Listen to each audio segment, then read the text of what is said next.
Man, AI.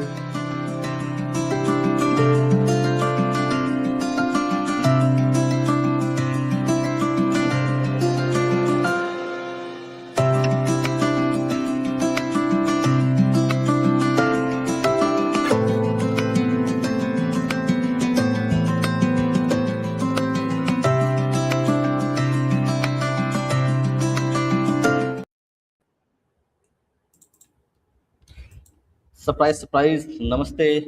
We are back again to a much delayed podcast we are trying to do with some guests, but the time could not be managed. So we thought we will be doing it this as an audience reaction session. So initially, we will start the session. So we're going to talk about various things, including West Asia, primarily on West Asia, and then we will discuss some other things as well. So it's going to be an audience reaction session. So people who are members of this channel, you can see the link in the members only post for you to come and join us and discuss. But we'll start with Anand, and so correct. We see what's happening in West Asia, specifically from India's perspective. Before we So even get to that, you, you should yeah, rename the podcast. What do you yeah, call I it? will read in the, I, I'll read in the podcast a bit later. We did Suggestion designated I gave new you. terminal for that. Suggestion I gave you. Yeah, I will do that it, later. it describes the situation perfectly. Yeah, but anyway, let's start. We will Yeah. create a new thumbnail and put that as well. Rename it. So are you asking me to like how Yeah. do we break it So down first? okay, see, first of all, break it down is because it is going to be layman's perspective. So that's a very important perspective, important thing that like today, because we live in a connected world. So we have like everything which is happening in Amazon or in Dubai or in Iran or in Israel, it does have a bearing on our lives because we live in a very connected world. Okay. So in that context, as a layman who is who has lived outside India as well, and now you are living in India, so what is your perspective? Like, has your life changed in many ways after this war has occurred, where you are seeing? And I will share some visuals as well. How lucky we are that we are in India, and how people are suffering emotionally, physically, and in many other ways. So your perspective on the war itself, and how it has affected you psychologically, physically or financially in whatever ways. Right. Like first, let's acknowledge the funniest part of this entire situation. Right. For the last, I think, I don't know, I think like 5 6 years, there's propaganda. I mean, actually, since the second term of Modi, there's propaganda that's being pushed that people want to run out of India. They want to run away from India. India is so horrible. People want to run away and they want to settle in other lands. Right. But I was watching the news and I was watching all these Indians from the Gulf saying, "Oh my God, I'm so glad to be back in India. I feel so safe and calm, and my heart is like weight has gone down." I'm like, that's exactly what it is. India is your safe space. Like literally nothing can happen. Even the whole world goes to shit, India will be the safest place in the world. Okay, that's just literally how it's going to be. We have to thank our Devi Bharat Mata for creating this land that keeps us like, quite well protected. Okay, we don't get earthquakes, we don't get anything like major disasters. We don't get no volcanoes, nothing. Literally, okay. We're the most protected place in the universe, like in the whole, not the universe. I mean, like on Earth. The second thing is it's very interesting. All the people who like they so value the Gulf and its money, right? It doesn't matter how much money you have. Any minute there can be a fight between these great powers, and basically you're under, like landing under a pile of rubble. Right? So I think something happened today in Riyadh, not Saudi Arabia, somewhere. No, not Riyadh. So I think Saudi Arabia somewhere. Building was hit, residential complex was hit, and a lot of Indians and Bangladeshis died. So I don't know what's going to happen. Like it's going to get worse before it gets better. And Yeah, because I ask you these questions primarily because you have lived outside India. So like yeah, yeah. there could have been a time if you had not come back to India, you would be living somewhere else, and you might be affected by this. So by like by grace of Bhagwan, you are here. So like No, you that's can true. imagine yourself being outside. Again, yeah. But I can't imagine myself living in the Gulf. The kind of person I am, I cannot imagine living there. So I do understand but the thing is that even if you're outside of India, if you really are, if you, especially if you're raised in India, you want to come back at some point. I'm telling you, I guarantee you. Even the more richest person who has lived in India when they're younger and has gone abroad wants to someday come and settle down and live forever and die here. I guarantee you this. They will not tell you openly, but they want to. However convenient the rest of the world is. But But why do you think why it is the case? Is it a animal thing? Because correct, every animal it's a kind of an animal thing, correct? That whenever they are born, they come back to again to die there or again to give birth to new generations. Like salmon migration is a classic example. Is it a human thing or is it something which is our animal trait, which they are no, I think like? something unique about India and maybe little to extend Southeast Asia. There is this level of homeliness that this region has. Like even like maybe in the future may change, but right now though, if you give my experience, I feel very like I've lived here, I've lived in Southeast Asia, I've lived a little bit in the US. That India feels very comforting. Wherever you live, whether you live in the city, you live in the village, there's something about the way our society is structured that it is very welcoming. It literally is the reason why people are flocking these days, especially in the world. In the world, they're especially not able to earn too much money. Even on a small amount of money, you can somehow survive in India and do reasonably well. Like you don't have to um, worry about like your the next meal and stuff like. So India's one that way. It's very positive. Maybe that's my privilege talking, but that's how it is. I see. Yes. So let me ask you this one because while we are talking, I'm showing the visuals of Tehran now, which is now it's like a black sky. It looks like a dystopian a city right now. The way the visuals are coming. Well, Iran is already a dystopian place. See, the big problem with this. Well, let's frame this conflict. Okay, the conflict is very Here simple. it is. It's Here very simple. here is your northeastern Tehran Yeah, yeah. The burning conflict is very literally. simple. The conflict is through history. This region, this particular state, has not been given its at least it's forget about democracy. It's not been given the chance for its people to decide its fate. Persia right now. The place of Persia, a little bit parts of Afghanistan have not been given the choice to determine their fate. And this has been for like almost like 1,500 years. We have to be very honest about this, right? They have not had a chance to build their economy the way they want. They're not like just like India also. Like to some extent, they do mirror us in a way, right? They've not been the chance to build their ethical systems by their own sensibilities. Two large religions have been fighting for domination of this place.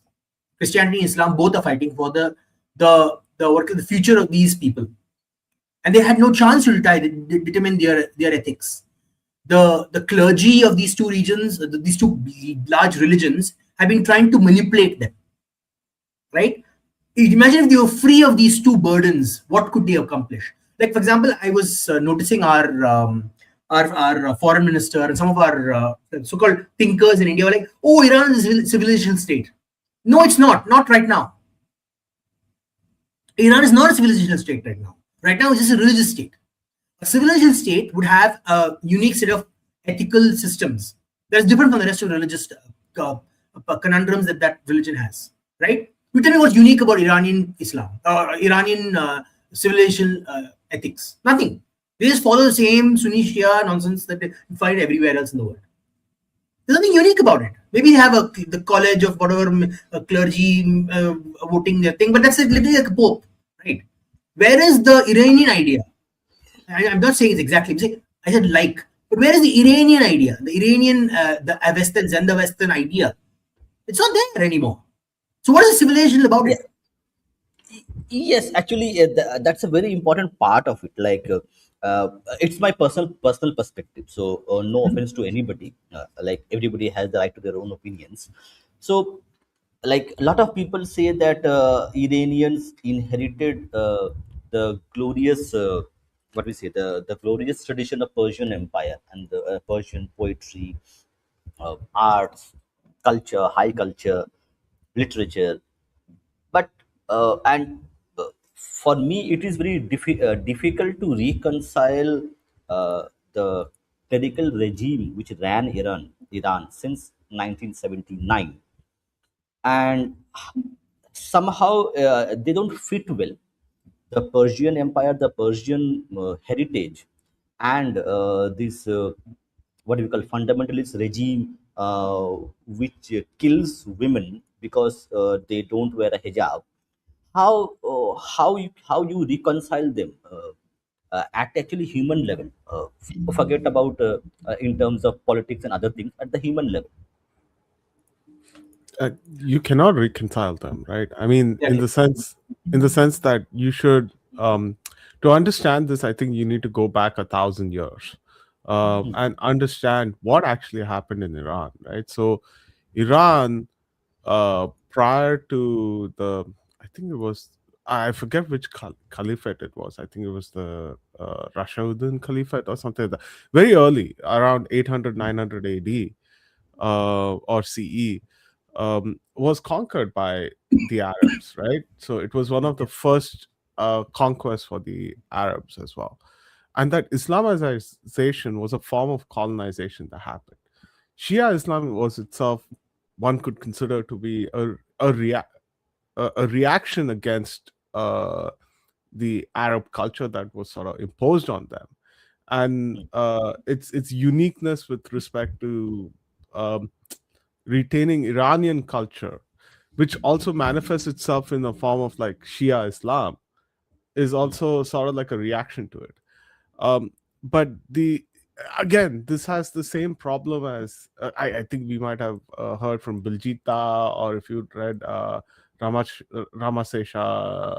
Chandrasekharan, or any other authors who's basically um, um, looked and looked into and researched deeply into say the Christianization process, you'd find similar trends in also Iran as well, right?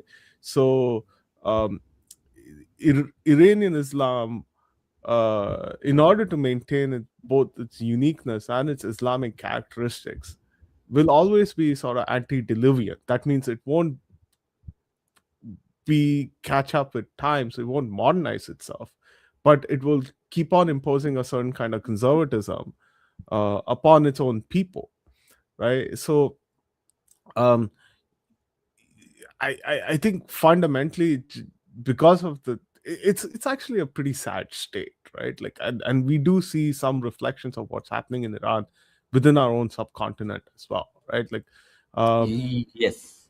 so I think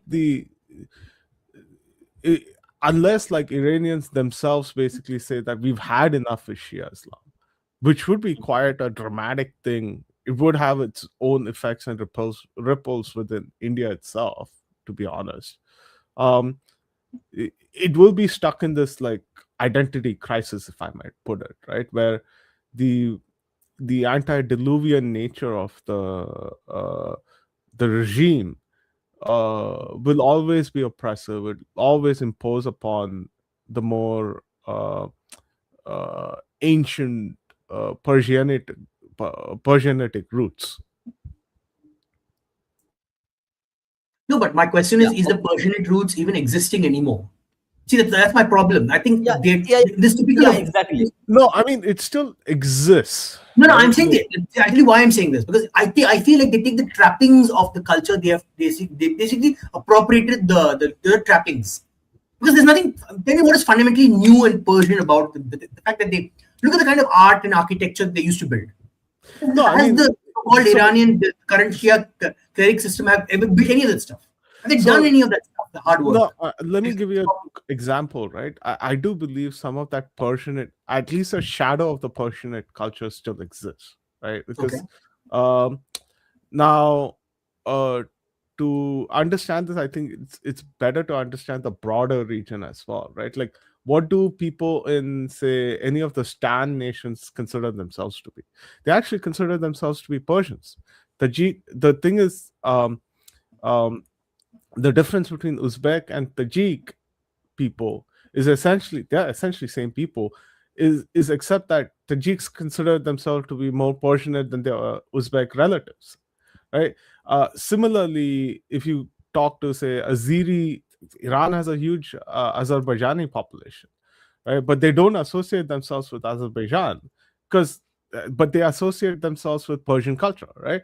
So there are shadows of Persian culture over there, and you can see the regime, um, let's say, tactically use that from time to time in order to basically raise nationalistic or civilizational fervor. It may be incomplete. It may be, let's say, half formed, or if you want to look at it from another perspective, half destroyed, but it still exists, right? It's not what it used to be prior to or under the Sassanids, or say the Achaemenids, or the various Persian empires that actually used to have these strong cultural exchange, and also like rivalries with us in the subcontinent.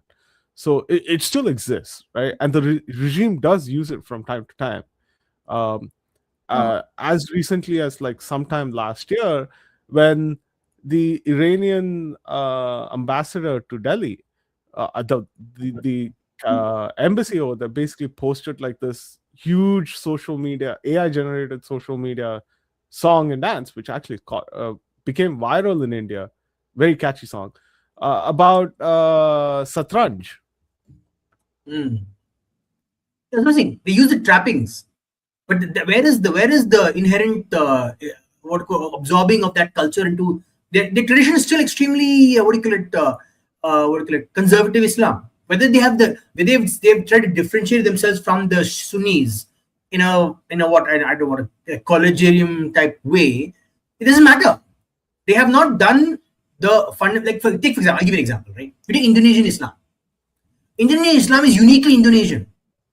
Like they literally have rewritten all their laws to suit the Indonesian taste. So they can put up the Durga. They can put up a Durga. They can put up a say Garuda. They can put up a Ting Rama. They can put all of the stuff, and it will not affect their religious sensibilities. But in Well, Iran, you can't do that. You can't say, "Oh, like, there's great Zarathustra," and then you can put up a statue of Zarathustra like, "Oh, it's allowed." No, it won't be there. They're not adopting any of their old traditions. Like you can't. For example, the Iranians have a tradition of religious martial combat, where they use that big shield. They use the swastika.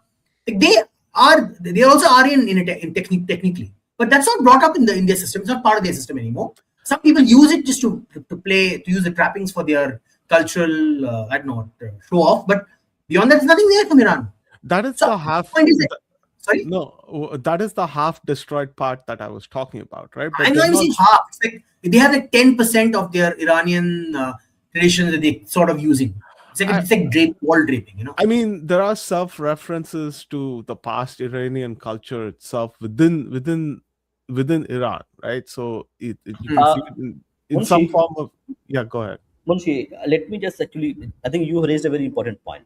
So you are mentioning that, correct? The Iranian regime, we call it a regime, not a like proper administration. It's a regime since 79 onwards, 79.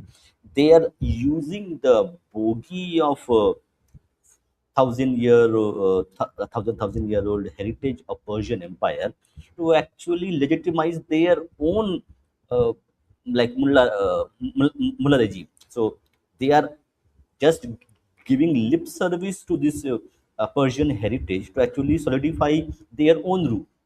Have they Uh, done anything? no, let me clarify a little bit over here, right? Mm, So mm, mm. now, um, if you what we are looking at Iran right now is the Iran since 1979, right?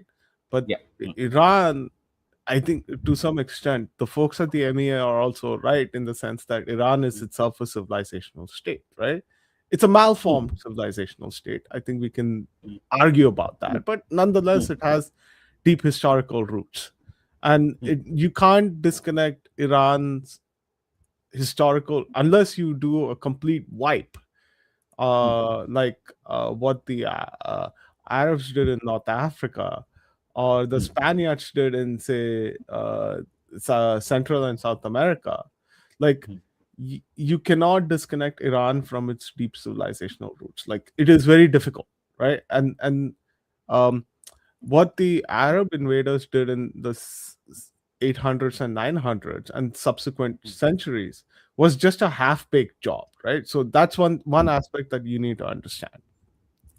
The other thing you need to understand is that, um, th- even if you go back to the more recent past, right? So 100 or 200 years ago, the Qajar dynasty, which uh, preceded the Pahlavi dynasty, they always made references to their Iranian past, right? Not just as a form of, you know, differentiation between, say, the Arabs, uh, but also as a form of basically holding some form of legitimacy of the current day borders of Iran, right? Um, but they've also sort of balanced that out with their Shia influence. Now, Shiaism itself can be also seen as a form of reaction against, say, the Arab form of Sunnism. Now, Or imperialism. You can say Arab imperialism. imperialism. Yeah, Arab imperialism, whatever you want to call that, right? I prefer the term Islamic colonization, but it's a reaction to Islamic colonization.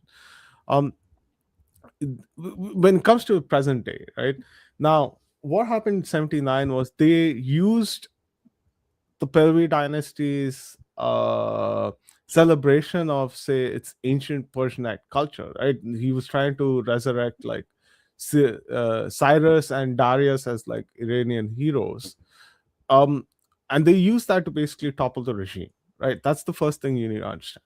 Second thing, what they did is they really tried, right, for the first 30 years. I think, like, until sorry, for the first 10 or so years, they really tried to Islamize the country in the same way the Taliban did in Afghanistan. But that failed, right? Then they had the Iran-Iraq war, and they basically pivoted on that, and they went full uh, Cyrus, Darius, blah blah blah, etc., etc. Right? And the regime has been sort of, when it's in trouble with external enemies, has always made references to its more civilizational past, right? And I think that this is something that people, uh, especially in the West, have sort of missed out on, right? When they look at the Iranian regime, and we are also, our I think our information space, at least even in India, is also dominated by a lot of Western narratives, but Yes, to some extent, obviously, right? yes. I don't Yes, think yes. it's No, no. like It is certainly that. It is. There is no question that the information that we receive regarding what's happening in Israel, Iran, or somewhere, it is primarily the Western source. It's right, not. right. It's Even just a profit there. even journalists, like, lazily pick up Western analysis and present it as some kind of gold, but they tend to miss out on, either deliberately or unintentionally. They tend to miss out on this pivot that the Iranian regime does from time to time, right? Maybe because they want to basically own that part, right? Now, if you look at Western psyops, is mostly, uh, oh, ancient Iranian civilizational culture versus this Islamic imposition. That's their framing, right? But the truth is, like, not that. It's more like the regime uses, uh, can't seem to get rid of the uh, Persianate past, and can't destroy it, and it has to live with this, like, chimera called Shia Islam. So it always tries to pivot between the two. And when one becomes a little excessive, it kind of pivots to the antediluvian conservatism to sort of balance it out. No, see, the reason I brought up this very specific idea that Iran is not, I don't agree with this. It's a civilizational state. Even if you use these particular measurements that you're saying, I don't think it's because a civilizational state has deep ties with every citizen. If, take for example in India, okay, until this Salafi changing of Indian Muslims happened, and even this conservatism of Indian Christians, at some level, even the Christians and Muslims of the Indian subcontinent had some connection to this civilization. Like they used to freely adopt dharmic practices and traditions, and even part of the philosophy. Like, if I'm not wrong, there was this Bengali or Bangladeshi guy who's trying to define Allah in terms of Brahman, in terms of very similar. Like he's framing the, I forgot his name, but there's one where he's talking about frame Allah that way, not the way the Quran frames it, but more the Indian Muslim, the Indian subcontinent way, right? So I have not seen that out of Iran. That's first thing. Second thing, the bigger problem is this: because there is no serious definition of what defines the Iranian civilizational states, the Western world, now this is coming from the other side. The Western world has been using this idea, the Iran is a civilizational state, to say that you have to get rid of these Shias. You have to understand, both are using this idea of the civilizational state to fight this war. Westerners are saying, oh, Pahlavi needs to come back to bring back the golden era of the non-mullah regime. But it is not possible at this point. Even if you bring Pahlavi back and put him in power, the country will essentially remain Shia, mostly in power. Like, they will control the politics, right? And because they've been attacked so viciously through a war, they will get more hardline. Because that's how you notice Islam. How is it? When it's attacked physically in a significant way, it gets more hardline. It gets less hardline, right? You look at the states and look at the Balkans, right? Balkans were mostly Christian, but when the Western world attacked them a lot, they didn't become more Christianized. They became like more secular. But this is not the same about with the Islamic states. They get more Qatar, more violent, more aggressive, more turn to terrorism. So my problem is this: the problem is that we are using this idea of civilizational state in the West Asia. We are falling into the trap of these two large religions, using the excuse of civilizational state to destabilize the region even more. So I appreciate the Indian stance. You do these changes via economics, via social conditioning, via social cohesion and discussion. This idea of fighting for the land. Like, look at what happened in the White House, right? Trump had these people coming and do a religious sermon for him. He's blessed by God. Like, the minute the Iranian IRGC can literally spread this video all over Iran, saying, "See now, this is not about them giving you freedom. This is about Christianity coming to colonize Islam." See, the problem is this. The problem is this. It's not a civilizational state, and the two religions are fighting over the landmass. That's the problem. We should be looking at it that way, right? And look at this example how terrorism came onto the Middle East. If you observe the antecedents of it, it is the American deep state that created the foundation of terrorism, long-term terrorism. But they don't even acknowledge the fact that they created this problem. Then they create again in Syria. Like, who was the one who, the Ba'athist parties kept terrorism, to a certain extent, kept them contained within their states. So, for example, Saddam Hussein and Bashar al-Assad kept the terrorist influences reasonably well contained within their state because they were such horrible dictators, right? They were able to control it. Like, you need that democracy didn't have those tools to restrict ideologies. They do not accept democracy. Democracy fails those tools. It doesn't have those tools. And this will come to your discussion later about how people have Hindus are being assaulted all over the democratic world. Because fundamentally, they don't have the tools to fight with a group of people who have already decided the state does not matter to them. The rules of the state do not matter to them. So my worry fundamentally is that this war now is creating terrorists for the next 2 decades. Because those youngsters who are in Iran right now, those youngsters who are sitting in Saudi Arabia, who are sitting in all those regions, Arab regions, are observing this behavior. See, you have taken out that religiously. First of all, let me be clear. I don't accept the authority of the state of Iran itself. Because fundamentally, let's think about it. They, first of all, it was taken over, given to them by a coup of communists and Islamists. Like, the people did not get to choose this option, right? And they've never had a chance to break out of that option because they've been restrained, repressed in such a way that they don't have the ability to talk about it, right? So when people, like, for example, a lot of people go around saying, "Oh, it's a legitimate state. You bombed a legitimate state." No, Iran is not a legitimate state. It's like saying the Nazi, the German country under Nazis were a legitimate state. It is not a legitimate state, right? Because they started off as a legitimate state, but later over time they took away the power of people to express their opinion. It doesn't have to be democracy, but it could be any other method. It could be maybe a parliament, like, I don't know, even if you have an anarchic state, right? It's not even an anarchic state. It is a single repressive state. Say, I don't accept Saddam Hussein's state as a legitimate state. So you have a right to attack such states because they are not legitimate. Actually, democracy is the right to attack such states. I don't accept this. Oh, the UN world order. I mean, when did you decide this? Please tell me this document in the UN says that even democracies and authoritarian states can be compared on the same keel. That's what the UN has done. The UN has basically created this framework. And they literally allow for democratic states that the West doesn't like to be called autocracies.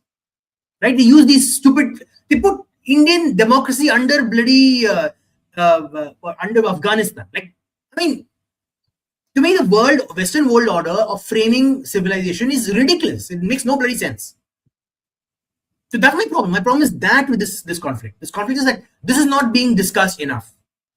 That these both groups, the ones who are attacking Iran and the Iranian so-called state, are neither legitimate in their actions. Both need to be called out in their function. The problem is both people have taken sides and both sides is fighting. Right? That's the problem. Go on, Vishis. Oh, well, I think the West will remain the West, right? To be honest, like, toppling the Iranian regime has sort of been an obsession in the West, especially in the Anglosphere. Actually, if you look at the reactions in the West, right? It's cleanly divided between Anglosphere and non-Anglosphere players. France is not for it. Spain is not for it. Germany is sort of muted, right? They're not supporting, but they're not publicly against it either. But this is Shastri, hold on, Shastri. When you're talking about the Europeans, so uh, Europeans, do they have any say?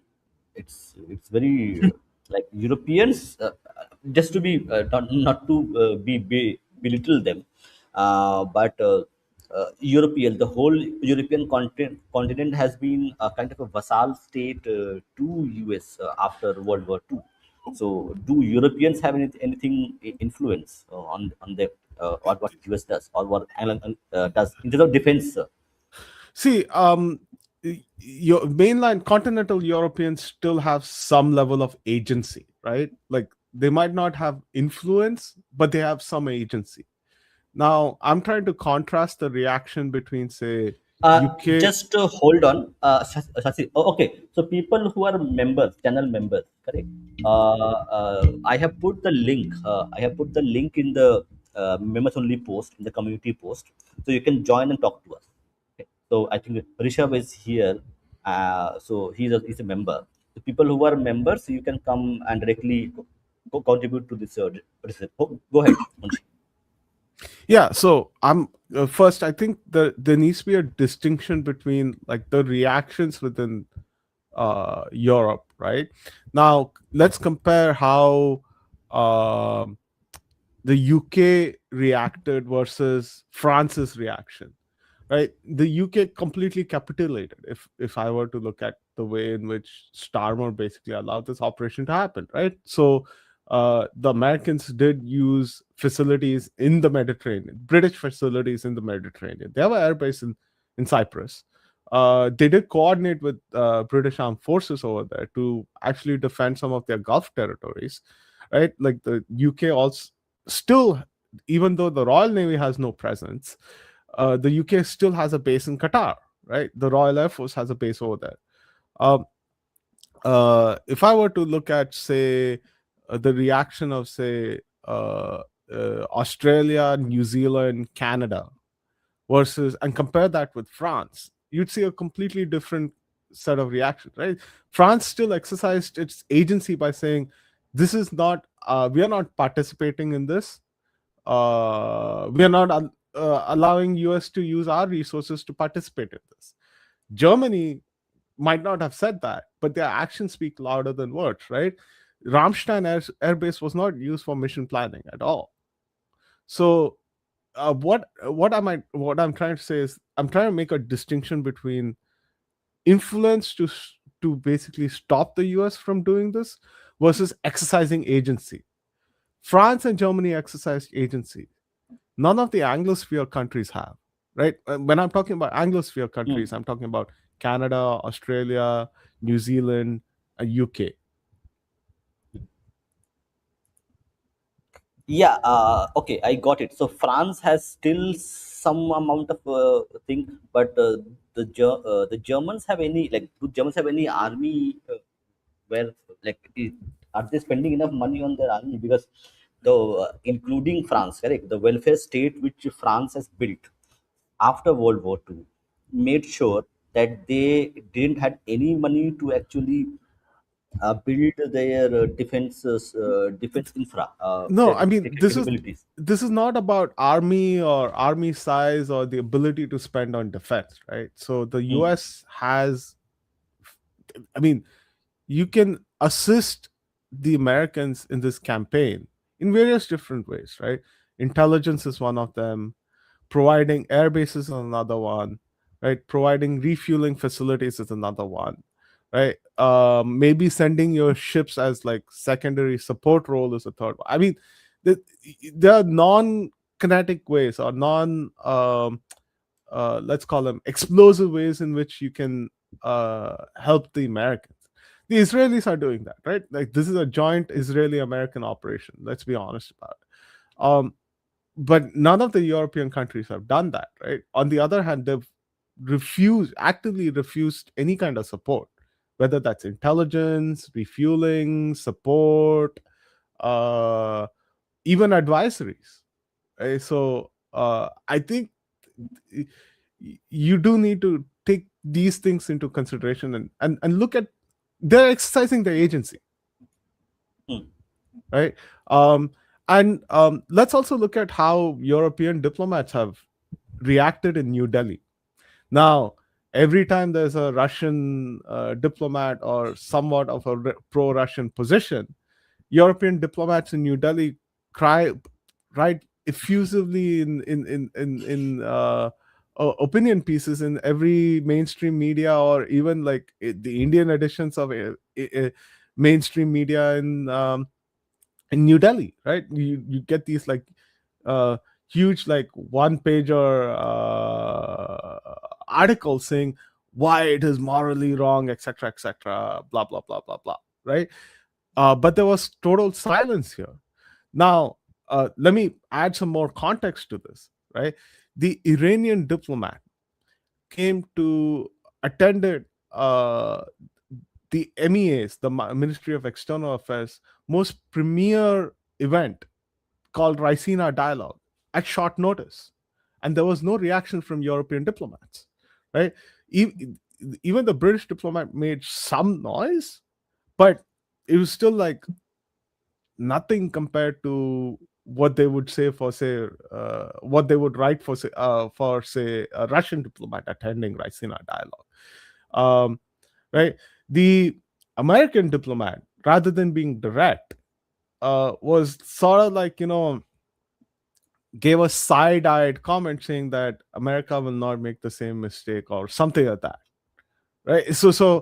I think like these are um, uh, these are things that you can read in between the lines to understand how people are reacting, right? And what No, it says about the state itself, right? Like what it but says what you about just said the about diplomats, it tells you a lot about how hypocritical the so-called Western idea of morality is, right? Because fundamentally, the Iranian state and the Russian state are repressing their people in a similar ways. Actually, I would think the Iranian state represses even more than the Russian state. Like Russians may be under an autocrat, but at some level, Russians are way more free to do what they want in their cultural sphere that what an Iranian is.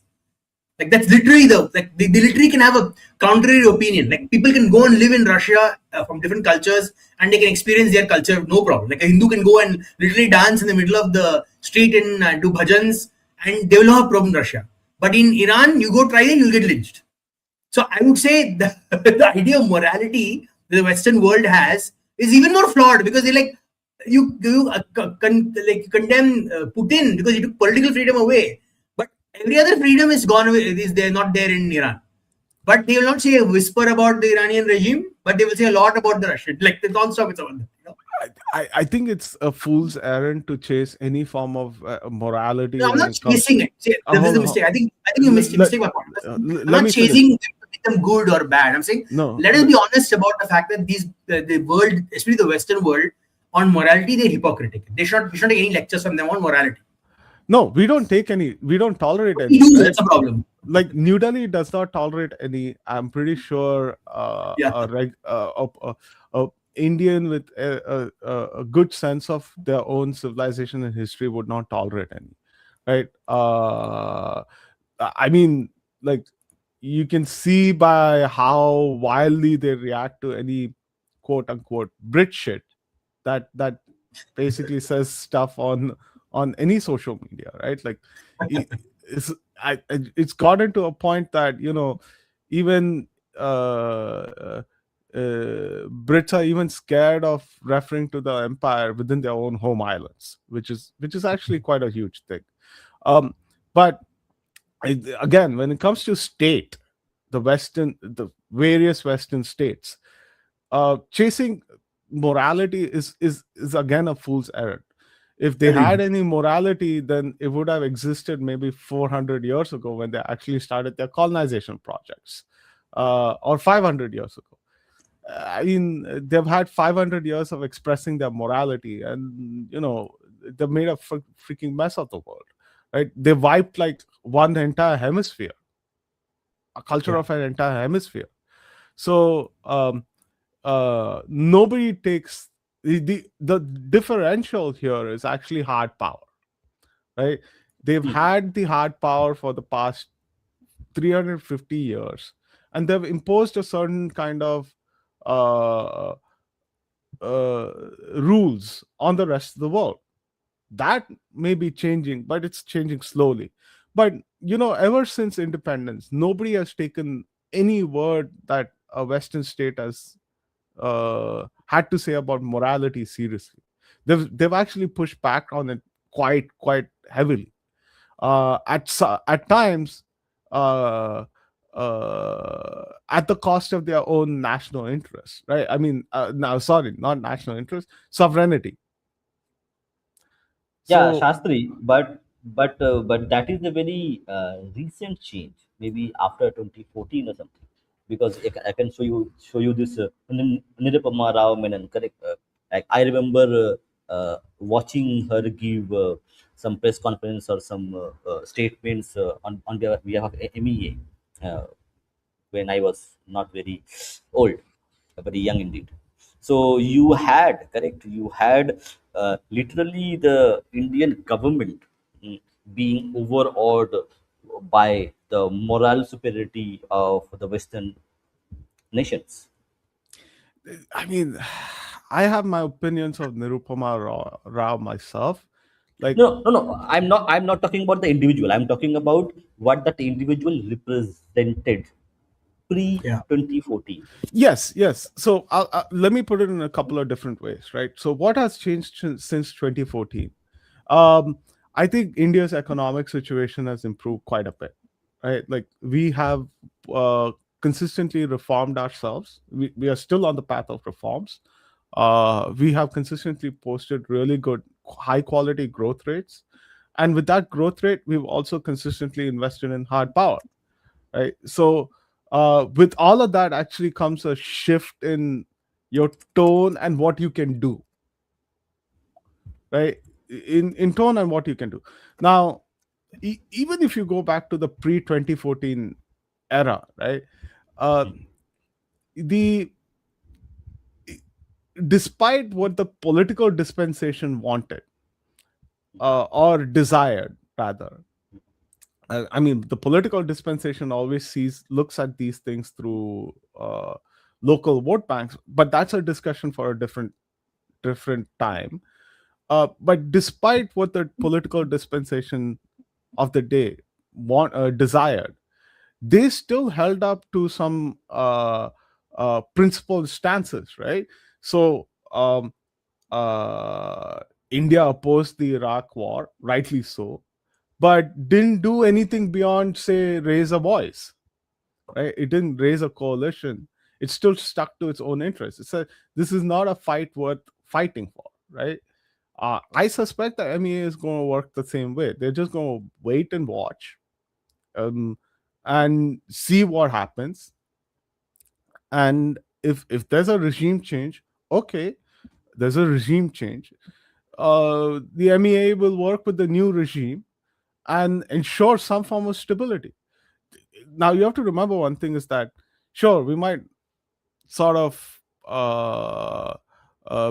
be repulsed by what Nirupama Rao has to say about the current situation, and maybe look at it from a point that, oh, she's a congressy, she's a secularist, she is trying to placate like the Shia vote bank. Sure, that there's some element of truth to that, but the greater truth is actually India has genuine interest in that country, right? Our it is our pathway into Afghanistan. It is our pathway into the various Uzbekistan, Kyrgyzstan, Tajikistan, the various stan nations, right? It is our pathway into Russia. Uh, the stability along the Hormuz Strait is key to India because 90% of India's energy comes through that. Yeah. We have a huge diaspora population, actually larger than any other country in the world, that resides in that region. So we have genuine interest in peace. We have genuine interest in maintaining good relationship with either the current regime or the next regime, right? So um, uh, I don't think that can be discounted. See, the reason I brought this up, Okay. let me just Okay. reply this. Hold on. Okay, hold on. Hold on, Anand. Sure, sure. We have Rishabh here. Rishabh. Yes, hi everyone. So yeah, Yeah. by and large, I agree with what Munshida is saying. Hmm. See, when I personally, I feel that all this talk about our great relationship with Iran is overblown. Not that that is the point that Munshida was saying, but just because there's been such a huge amount of irritating discussion about Iran is such a close friend of India and so on and so forth. No, they're not really. I mean, frankly, Okay. there is a lot of Okay. words, not a lot. Okay. Hmm. Let me ask you a few questions actually because it is interesting for me. So, Hmm. uh, like first of all, correct, when we talk about correct, like country to country relationship, okay, generally us as commoners, like if you read some books or read some papers or see some videos or other things, you will have an idea that country to country relationships are very complex in nature and they evolve over time, over months, over weeks. Okay. So the Hmm. simple example is I want to give here that Khomeini was killed in Israeli airstrikes. Okay. And government of India did not officially release any like press note from MEA or from other departments that we are sorry that he has died. So that shows you that country to relationships evolve within days, weeks, and months. So generally, like mine and your assessment would be very, very, very off the target in terms of what actually happens, what actually is happening, and what may happen. So we are going to talk about our own perceptions created by the state itself, the media that we consume, correct? whether it is Iranian media, whether it's Israeli media, whether it's Indian media or other media, it is going to be their manufacturing process, and it is shaping our perspective, the commoners. Okay. So I want to ask you a few questions because you belong to finance sector, finance. Because we are here talking about common person. Is common person affected by this war? If yes, how? And if not, then like, do you give credit to the government of India for last since 2014, what they have done to actually insulate the Indian economy, its people, from this turmoil which is happening? Yeah, okay. So one clarification. Actually, what I do does not have a lot to do with finance, but I have done an MBA in finance. So partially, maybe I can answer. It's just one of those things that my career took me in a completely different trajectory. I'm more in strategy consulting. But okay, so not just in 2014, from 2014 to be very honest, even pre 2014, I think it's been a very strategic and a very continuous move by the various governments of India going back to the post 1970 70s oil shocks to making sure that our country does not get or the effect that our country has like global economic shocks is minimized. Now it took they reached earlier what used to Okay, happen was the way that they reached this end goal okay, hold on. was very. Okay, hold on. Mhm, Hold on. So let's do bit structure. So I'm going hmm, to define, let's say, 20 post 2014 India's relationship hmm, with the West Asia. So for us, it's West Asia. Not Middle East is for the US perspective. So that's why I named the program West hmm, Asia. From hmm, the Indian perspective, it is West Asia, not Middle East. Middle East is the hmm. Western perspective.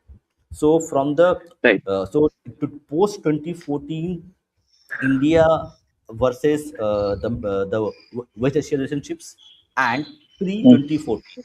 So how I would say my opinion is that it was rather a kind of like say a reactive policy India was having prior to 2014, but after 2014, it was an active and strategic engagement which happened only post 2014. Go ahead. Yes, totally agree with that statement. So, broadly speaking, I think pre 2014, India used to treat West Asian nations the same way that it treated, or still in some way still treats Muslims within India, wherein there was really not a lot of agency that was ascribed to these people, and you know what CSK calls the whatever of low expectations things that was going on with those countries, even as they were rapidly developing and growing in their financial capabilities. The governments in India always looked at these places as tax havens, shelters for terrorists, and stuff like that. So there was no effort made to actively engage them, and saying that they would always be supporting Pakistan on all major issues was something that was considered a huge fait accompli, and not without reason, but because in the past, that is what the messaging from West Asia typically was. What changed after 2014 was we started reaching out to these countries to find avenues of growth, and initially it was very very business like very transactional, wherein we found ways where we could get them to invest in us. We found ways where we could maybe further their own economic development. And over the past 10 years, it has grown, I think, much faster than anyone anticipated, culminating in what we call the IMEC, India, Middle East, Europe Economic IMAC, Corridor, IMAC, IMEC. right? IMAC. Yes, which is once it gets fully operational, is going to completely transform India West Asian trade.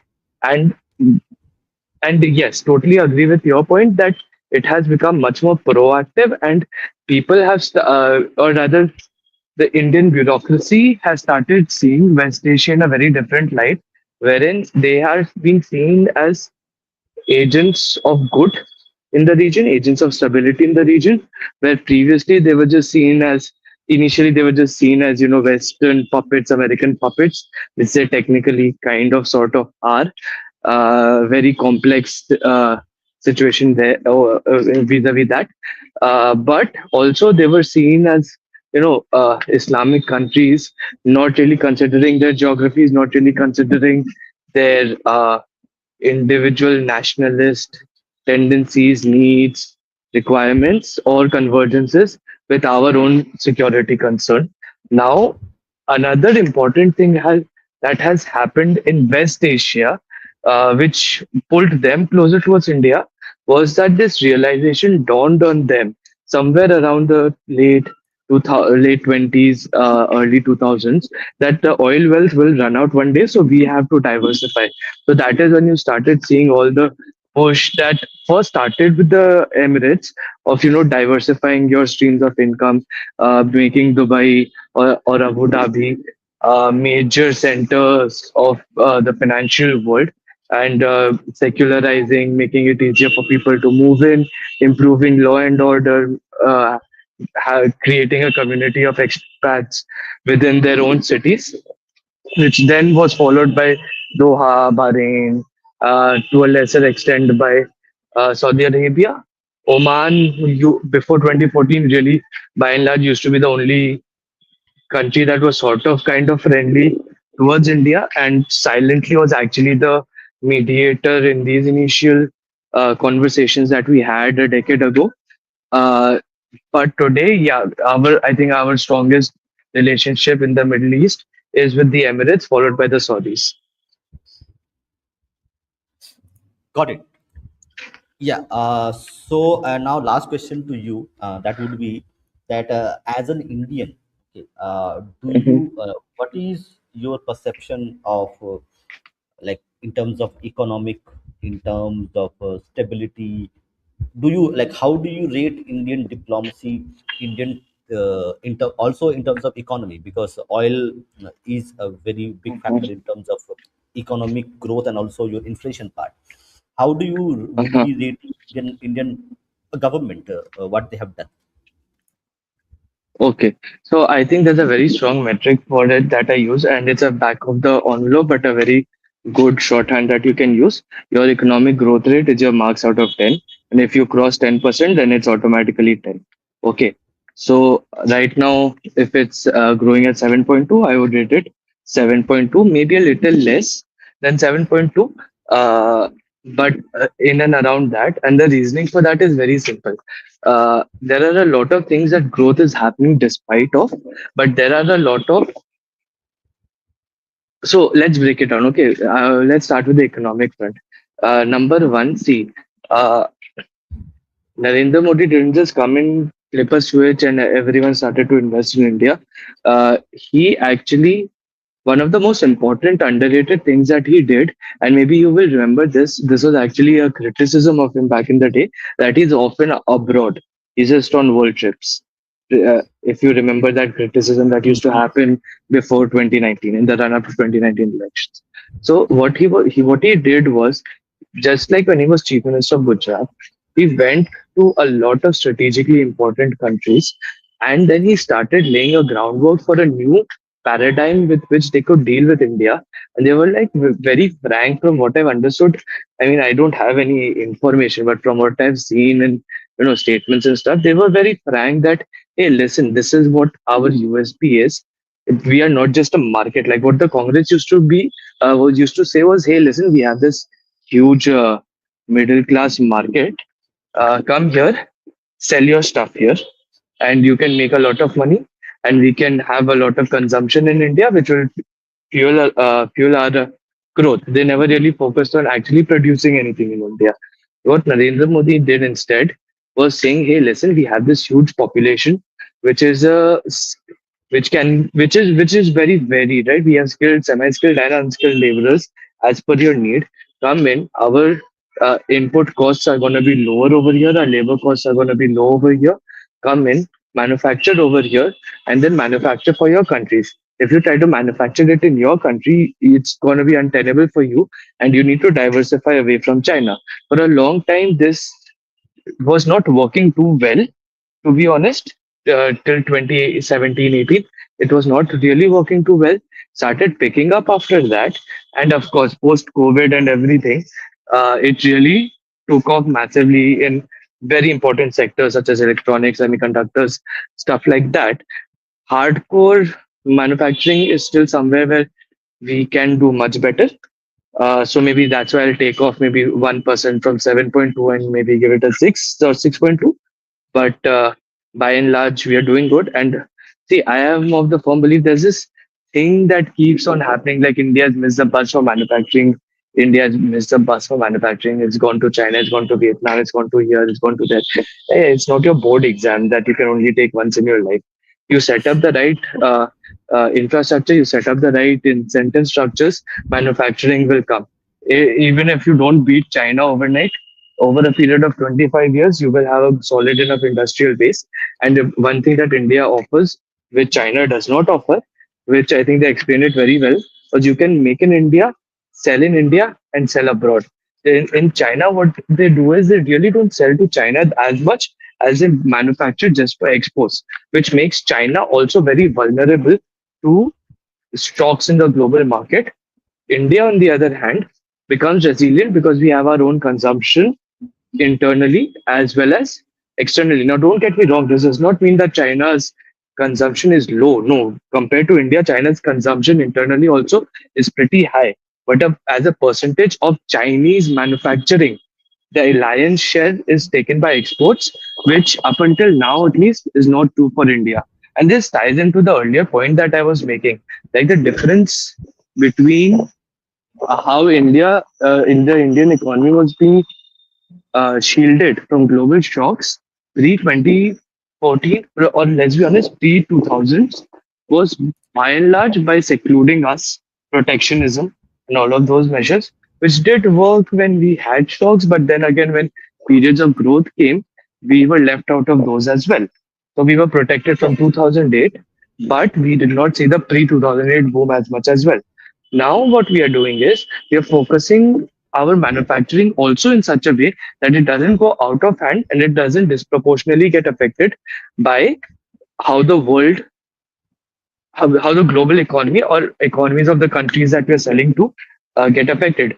One sector where this is going to become a massive concern in the future is our IT services, because IT services, by and large, is outwards looking, export oriented. So every time there is a downturn in the Western market, more specifically the American market, our IT sector is going to take a hit. Uh, Now, this is something that the IT sector will have to course correct for in the future. Either you diversify to other less lucrative markets, but where your revenue keeps coming, or you start looking inwards and start seeing how you can solve Indian problems instead of just doing SaaS for the US. Okay, thank you. And what do you think in terms of the fuel prices? Are you expecting Hmm. that India is going to maintain its fuel supply because they have diversified in South America, Russians, Africans. So, like, if you ask me, what they Hmm. have done, so because I keep a track of few things. So, India right now has agreements with the South American nations who have oil. India has Hmm. agreements with the Russians who have oil. India Hmm. has agreements with the African nations who have oil. So Strait of Hormuz, if it gets bogged down, India has alternate source of supply of energy, which was Hmm. done a lot for last 10 years. So Hmm. like that shows in terms of the thinking that they have in terms of uh, creating buffers and creating alternatives, because No, you never know what Bhupenda, we happens. don't have to worry. Yeah, Bhupenda, we don't have to worry. The US has given us permission to import Russian oil. Like, we don't have to worry. Thank you, Trump Sahib. Thank you. Yes. No, yeah, I Okay. think yes, they've diversified beyond Russia. I don't know. I mean, South America, Nigeria, No, no, Ethiopia. no, no. Very Yeah, good yeah, that yeah. yeah, no, very good if we have signed all of these things. I don't know. how the logistics chain is set up, how the value and supply chains are set up. I don't know if they have that kind of extraction and refining capabilities. They do very good. Africa, If Africa already they have. Africa, you are we mm, are buying oil. We are actually once you talk, okay, let me share how much they are we are buying from other countries. Anyway, you have any other points you want to make on the conflict which is has the theme with Israel and Iran and US and the whole le- in West Asia. yeah, I think yeah, let them fight. I mean, I will be honest. Yeah, it's on a human level, it's a sad thing that's happening. If I take away my emotions, and I feel sad that people are dying irrespective of where they are in the world. But if you take away the human aspect of it, bhai, very frankly, you keep supporting Hezbollah, Hamas, Houthis, supporting terrorism in your region. Someday you'll have to pay your dues now. You're paying your dues. Unfortunately for the people, they are also suffering because of it. Unfortunately, because the Gulf Arab kingdoms did not want to arm their own people because they thought that what happened in Egypt and Iraq and Syria would happen with their monarchies. They outsourced their defense to the US, and they are and so the US has its own priorities, which is Israel. So they are trying to defend them as much as they can. I believe beyond that, they're not being able to do it. But at a geopolitical level, I think it's a good thing that out of all this chaos, an Iran comes up, even if it's Islamic, if an Iran comes up that can actually engage with the world, it's going to be better for us. It will make Chabahar a less of a headache, at least for non-covert things.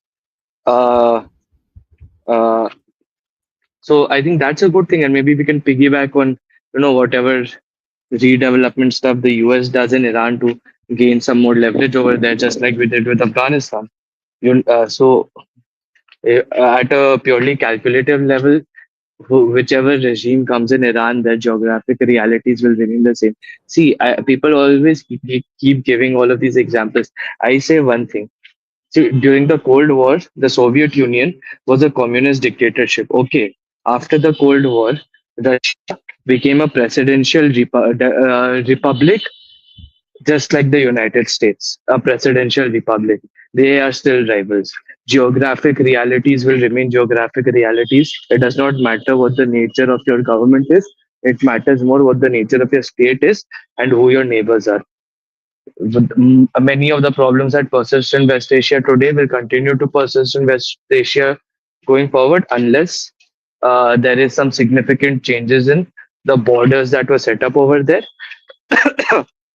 if if the Iranian state breaks and if there is a power vacuum, like Anand has said, I agree that fundamentalism will take up over there. You might see a Shia version of ISIS come up, which is going to destabilize the region, and it may cause us a lot of harm within our borders, or at least they may try to within our borders as well. So there is a best case scenario, there's a normal state scenario, there's a worst case scenario. What will happen is anyone's guess. I don't think I thought they will do another Maduro, but it's not looking like that. So at this point, I don't know. Yeah, so here is your data. So Hmm. at worst we will have 50% of our oil supply is not from state of Hormuz.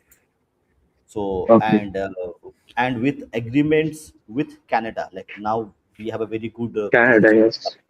Canada as well as Venezuela and Mm. Russians. So you are looking at a not so rosy picture, but not where you will have empty pumps.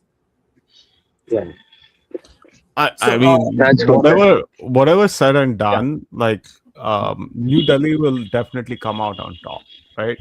Whatever said and done, the US will still come out as a diminished power. There are clear winners and losers in this, right? China is a clear winner. Will be a clear winner. Uh, Washington will not be a winner out of this. Neither will Iran be a winner out of this. Now, if I were to look at Munshida, past, can I ask you a question? Can I ask you a question? go ahead.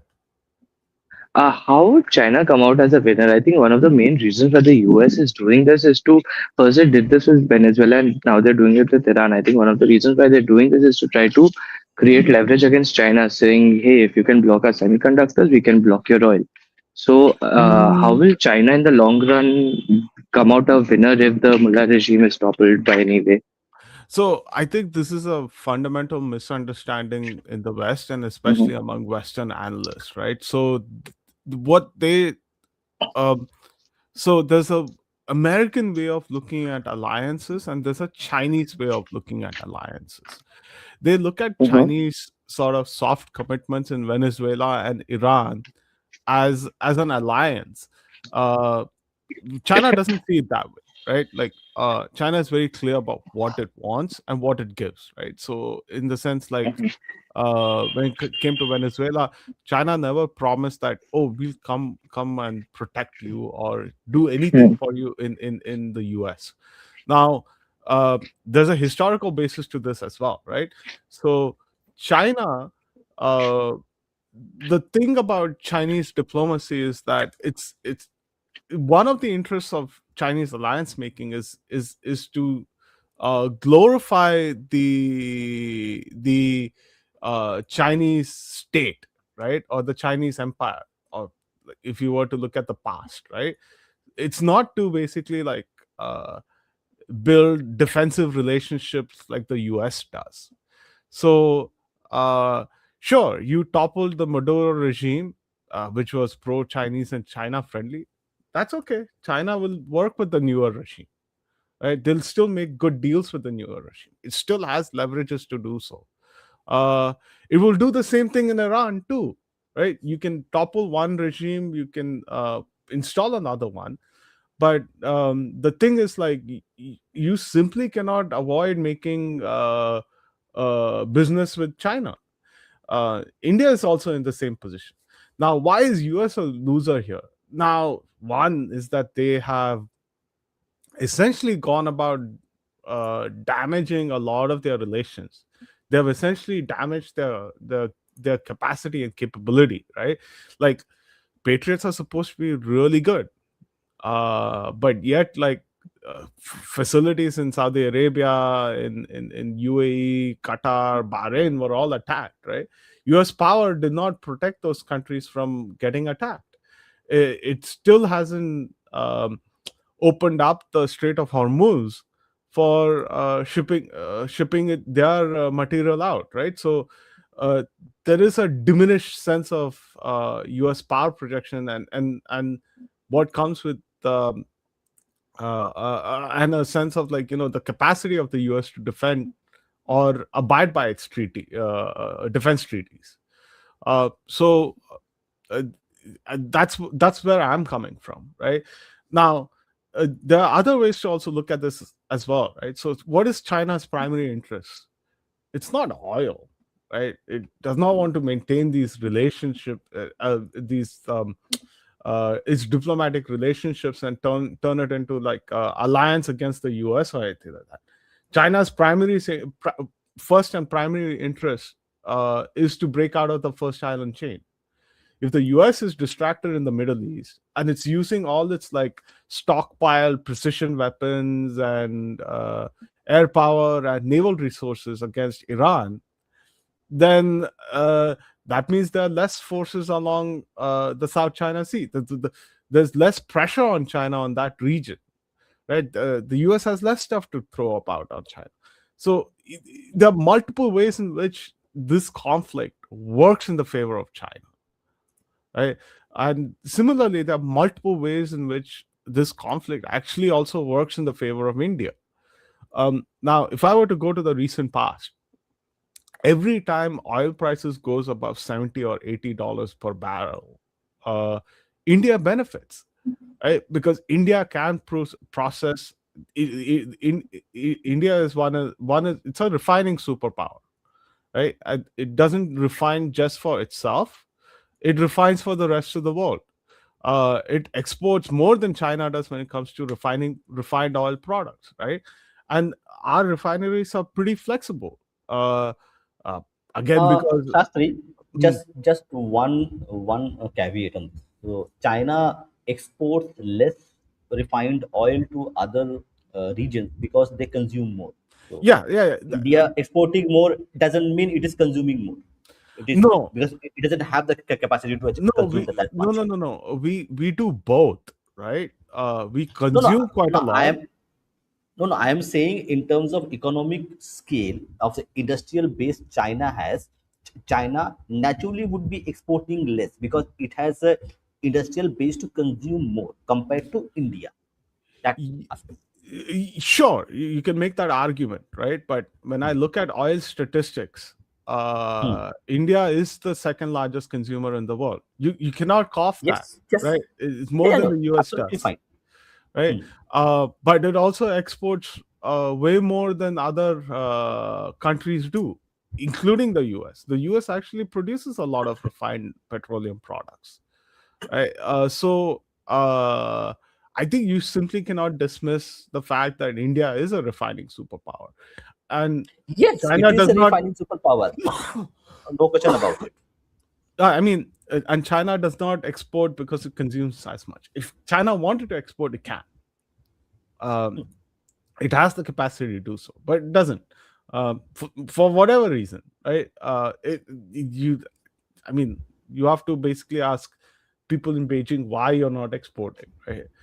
It would be another revenue source for them. But that's They a are question. exporting finish. They are exporting finished products. Like they are using the oil to like power their engine of manufacturing. So I that's mean, why. you see, they also export steel.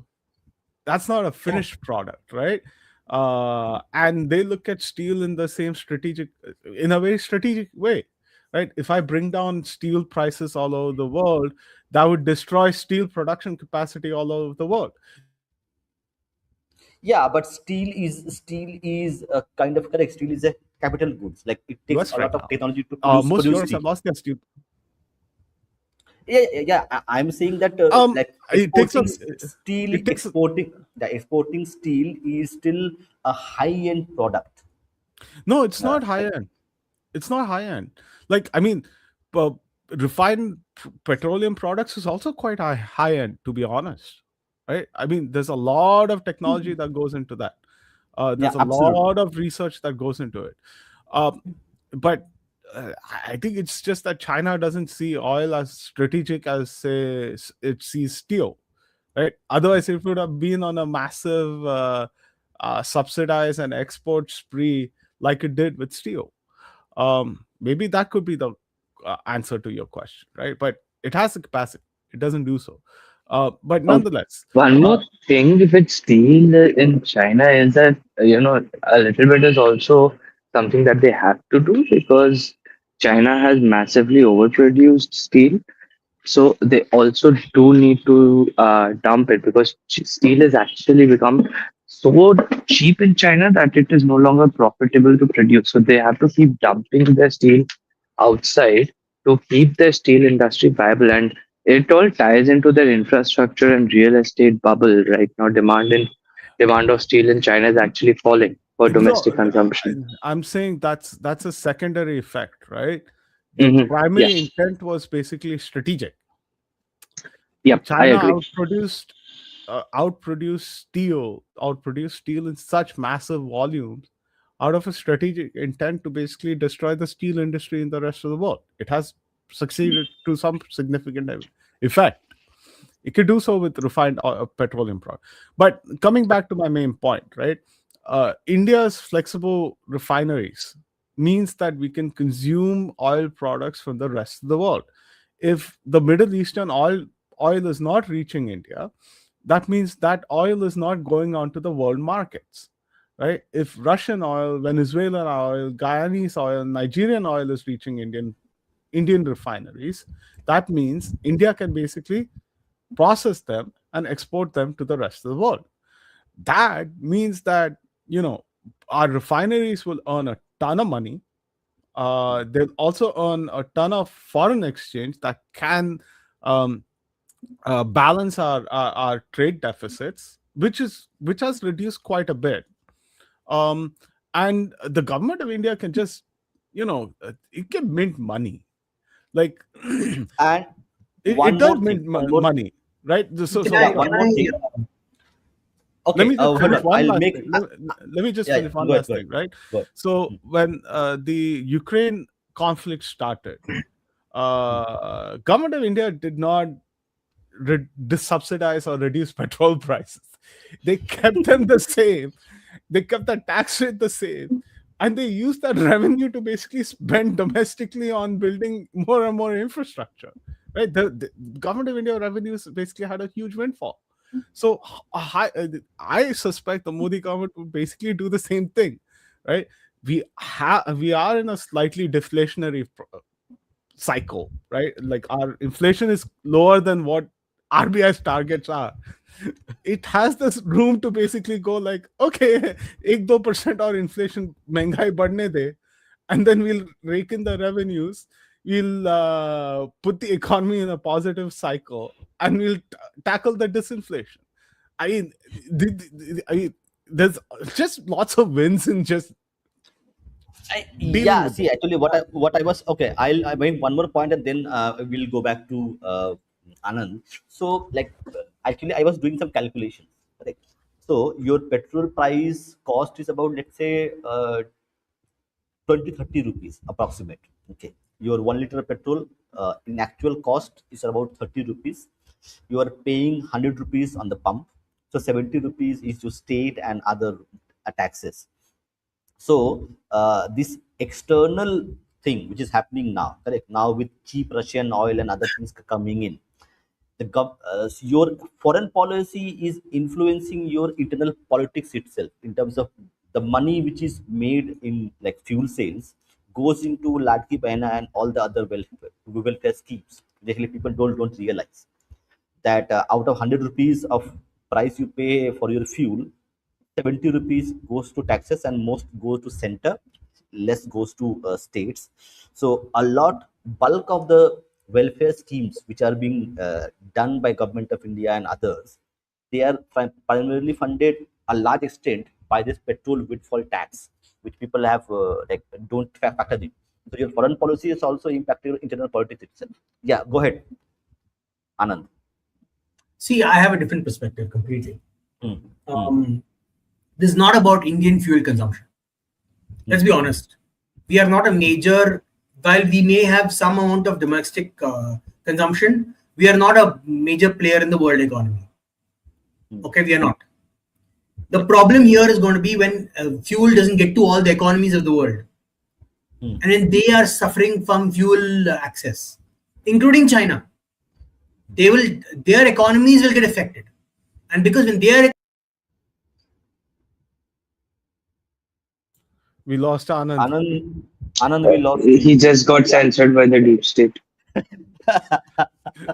Modi ji didn't like his comment. I think it Pol was, mat kholo. I think it was Karnataka state mandated blackouts. You know, Yeah, Anand, you are here. We can see you. no, the problem is fundamental. Like I think I know what happened. So just skip me. So no, so my point is very simple. Okay, the world economy is highly dependent on fuel. It just is. It just that's just the reality of and the Gulf has been producing most of the fuel of the world. Russia has not been producing it. Venezuela has not been producing it. US does not produce it. It's producing only for itself. It keeps all the money, all the fuel for itself. When the world, for example, we signed a free trade deal with Europe, right? Europe needs oil as well. Europe will not get its oil, so it will affect our free trade deal with Europe again. We just signed a free trade deal with the UAE, like one of the most important partners we're going to have. Large amounts of food that we export to the UAE. We provide a lot of food stuff to them. That will affect the exports of our farmers who are going to export to the UAE, right? They get affected. My point is that it's going to affect the world economy, is going to affect us. Our point should be very simple. Our point should be fine, and Iran is going to get balkanized. That's just the reality. That's the only way this fight slows down or gets calmed down or whatever. They're going to cut that country into pieces. That's what I'm saying. We should stop. We should release this idea of it being a civilization state right now itself. Prepare yourself for it. It's going to be multiple nation states, each controlled by unique ethnicities. And the government of India and Indian producers start thinking about how do we relate to each of those groups. How do we relate to the Balochis in the east? How do we relate to with the Persians in the center? How do we relate with the Kurds in the northwest? Start building connections now before the war ends.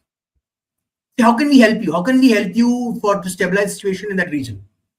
What kind of food, what kind of goods can we sell to you right now? You're having difficulty. The US is not stopping to enjoy the war economy. We should not do the same. This problem is this moral standing on a pedestal saying we are good people. No, bloody don't care about people. We need to be merchants of death. People are getting killed. What can we provide you? Can we provide you food supplies? Can we provide you medical equipment? Can we provide you something? You need to start thinking like that. Stop thinking this. The problem with my country, with my issue with our foreign policy is we talk from moral framework. I know maybe in the back end they're doing all kinds of stuff, but it doesn't signal to the population to get getting prepared for this war to go long term. The businessman, every businessman can't say, "Oh, I've got contact with the government, so I will do some work. I go look in Iran, look for what opportunities I have." And not every businessman is connected to the government, right? So you need to put out that idea that this is what we're preparing for. We're preparing for balkanization of Iran. Maybe not in the not the MEA, but maybe through other ministries, maybe through commerce ministries. So talk about that. Start preparing for the new reality of UAE, Qatar, Saudi Arabia, right? Because now the war is going to attack a lot of the businesses that employed Indian workers. Are going to be like, I can't employ so many workers. It's going to be expensive to pay them, so I'll send them back. We're going to have a flood of immigrants coming back saying we have no job. What are you going to do about them? Like there are a lot of unforeseen circumstances. Oil it matters only to a certain extent, right?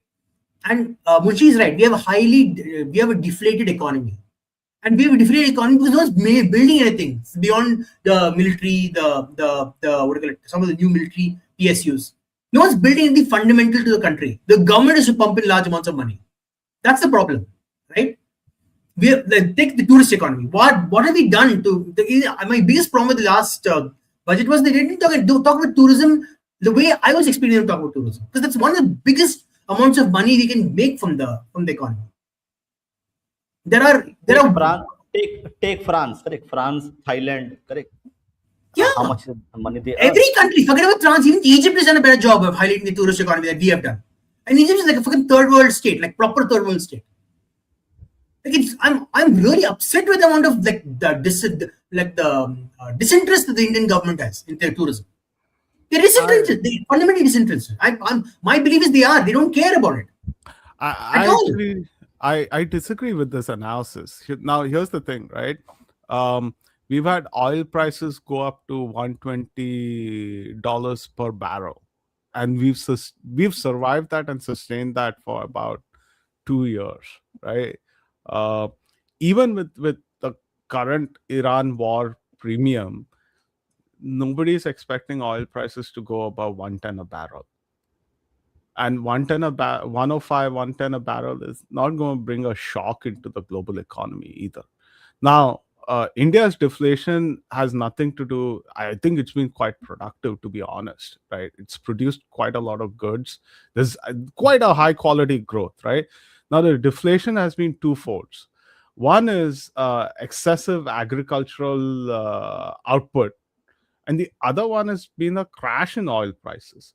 In the past year, you had oil prices crash from a high of 115 or something like that to about like $50.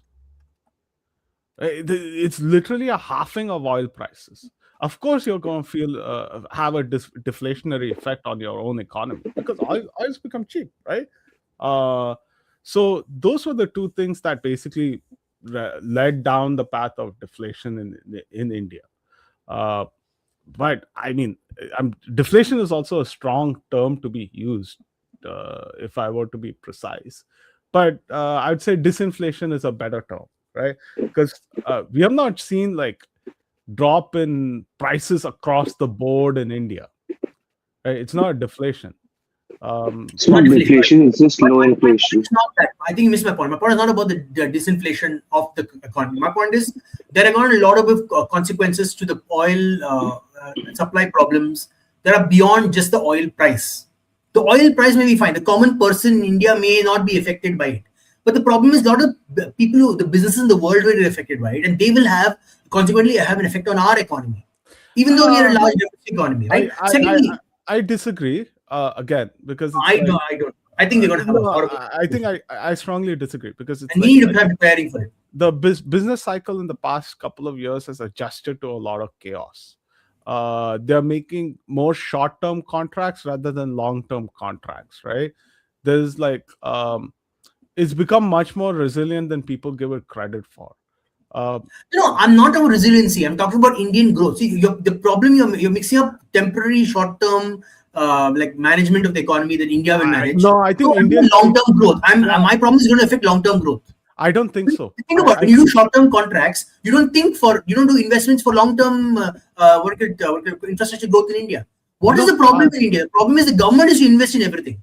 The I, private economy is not investing in long-term infrastructure and success of the country. no, That's the problem. How we make it no, even more the American so-called foreign investors like I'm not interested. no. There's I no think there's no I I think have to worry about my money, right? I think you're mistaking the data itself, right? Long-term growth is pretty steady. Even medium-term growth is pretty No, man, steady. I have observed Um, my market is my investments are related to fundamental parts of the economy, not about this financial fiscal temporary changes. And those have taken a hit. I'm sorry, they just have. I do the There's a same lot of kind of. there's a lot of what do you call it, negativity in the market for long-term investors. I'm sorry, this is a reality. I don't I want to say I don't want to throw water on the hot like cheers and stuff. But unfortunately, that's the reality, and the Indian government needs to start thinking about it. They can I no, I will enjoy the short-term benefits, and some companies that I am connected to, or the government is investing, and it's enough. I think you need to relook your investment strategy because I made 11% on the same fundamentals, right? So For me, I I think was making no, I was making 18-20% on before all this nonsense started in this tariff and this thing. Now it's I, down to now it's 11%. Now it's 11-12%. But that's a significant deflation reduction from 20% to 12%. There is a significant cooling down in that I investment. I think like 18. Infrastructure, pharmaceuticals, or engineering goods. Those are fundamental things for a long-term growth of a country, and that's Okay, getting. I think it's just still in a good trajectory growth, right? There's some Okay, real Rishabh, go high ahead. quality growth, but an For our important country, thing to not for our country. important This is thing for to note over middle here. income country, not for us. One important thing to note over here specifically, Anand and Munshi, just correct me if my understanding is wrong. You're talking about your stock slash mutual fund slash equity investments, right? See, yeah, uh, and I don't treat that as a barometer of the broader economy. No, I Manufacturing. don't yeah, invest in see, the temporary stuff. No, I'm just in the long-term stuff. My investments are for like okay. 20 years. That's my focus. uh, be that as it may, see, now there's a fundamental disconnect in terms of valuations of stocks, which flows down from valuations of companies, which takes a lot of different things into account, not just your present day fundamentals of the company, which is their P&L, their income statement, their balance sheet, their free cash flow. Just I'm just getting a little technical for a second, excuse me, but this is a point that has to be made.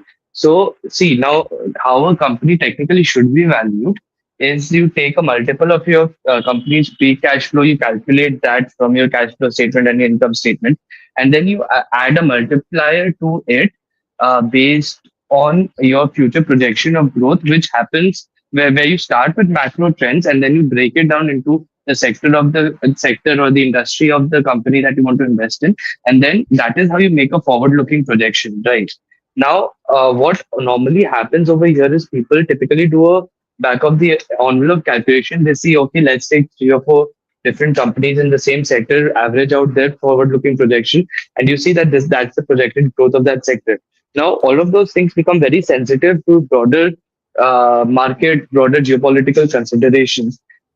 Company valuations per se are No, I'm not not. I'm just going off a topic. factor of their accounting fundamentals and financials at present. That being No, no. said, Hold on, we're to going off edit, topic. I'm not talking about company eh, valuations. I'm talking about sectoral growth. Like you see, one company can be valued incorrectly. Two companies can be valued incorrectly. Like even five companies can be valued incorrectly. But if the entire sector is deflating from what it was achieving earlier, then there's a concern. You have to be concerned about it, and you have to understand certain Could you give me an example? pharmaceuticals, for example. We are having That's all. significant reduction in value. Engineering goods. Pharmaceutical is again driven by oil prices. That's what That's I'm my telling you. point. My point is, our large amounts of If- our growth will be in the future No. will be both based on pharmaceuticals, medical No, goods, your engineering inputs, goods, high your im- high value targets. no, your inputs have basically reduced by 50%. Yeah. Your And biggest also, inputs have basically reduced by 50%. yeah, That is what has happened exactly. in the past year. See, this is what when I said that oil prices came from a high of 115 to about $50 a barrel. Of course, you're going to see some form of disinflation in the pharmaceutical industry because their primary input is basically refined petroleum products. No, Also, but one important thing to notice, right? The demand for pharmaceutical doesn't just suddenly change overnight. You see, your no, profit should it's be not about more. demand. Anand, it's Demand not is about stable. Demand demand has is been stable. stable. Exactly. And Demand has been stable.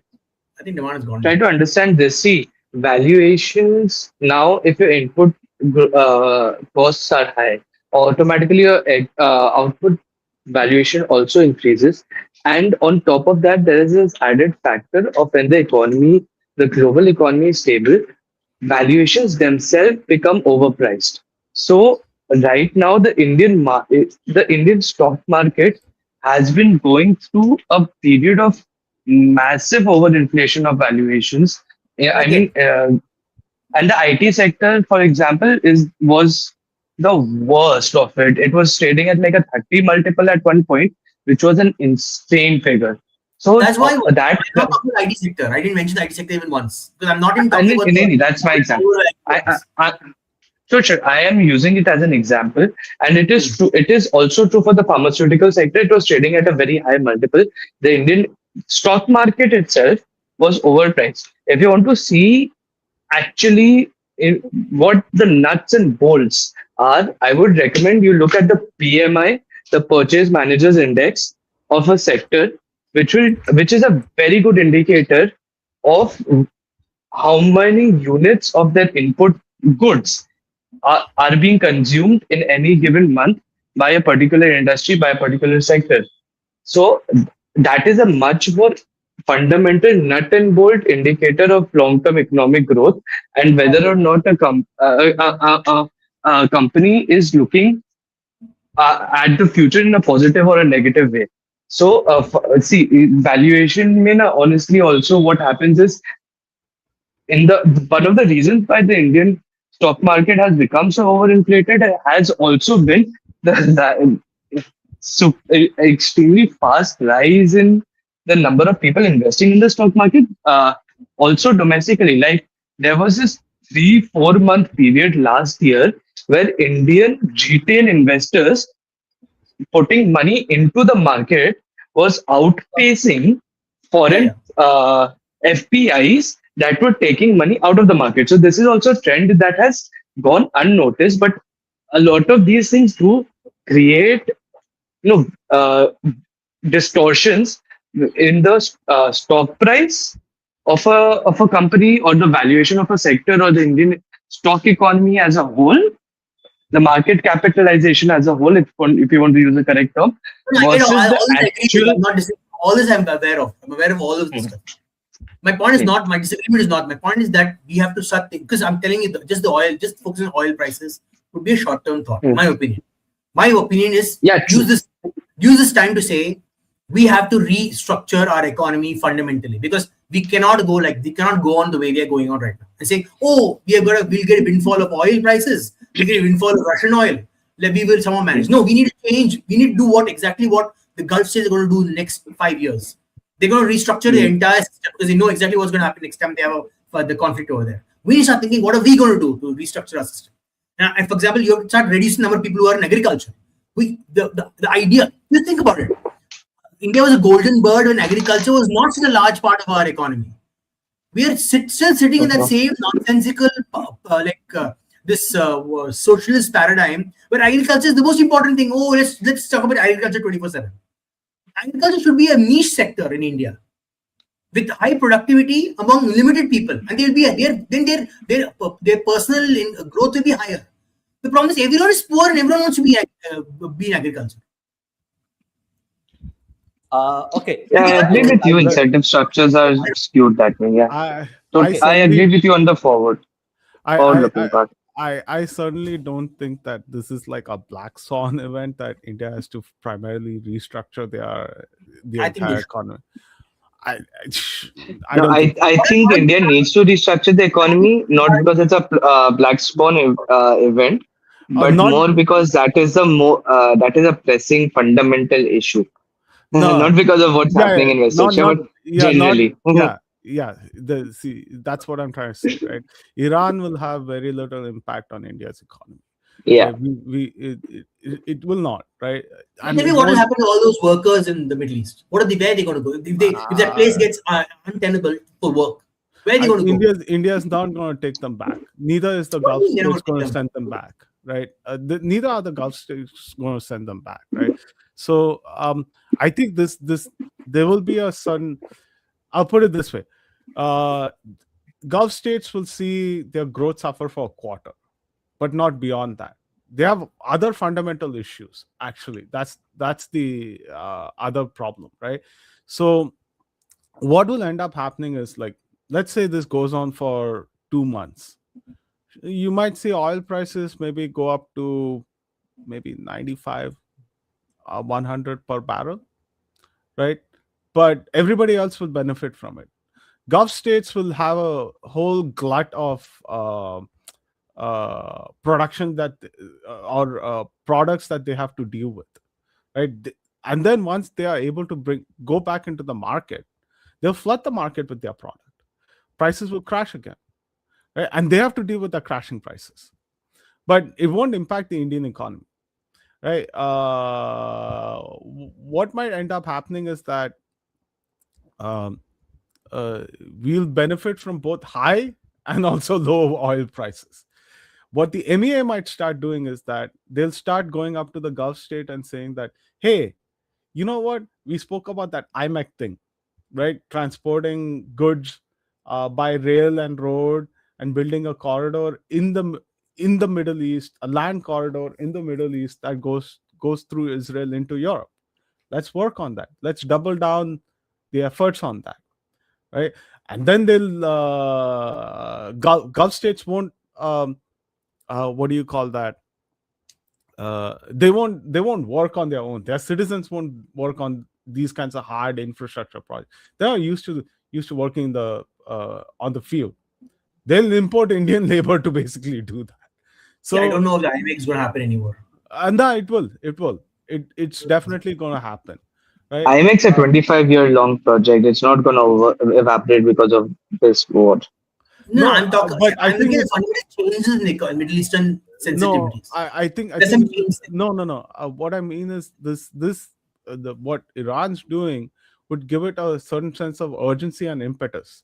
Now, um, I don't think it's 25 years away. It's more like 15 years away in my books. The UAE has already done some work. They have actually built a rail line to the Saudi border.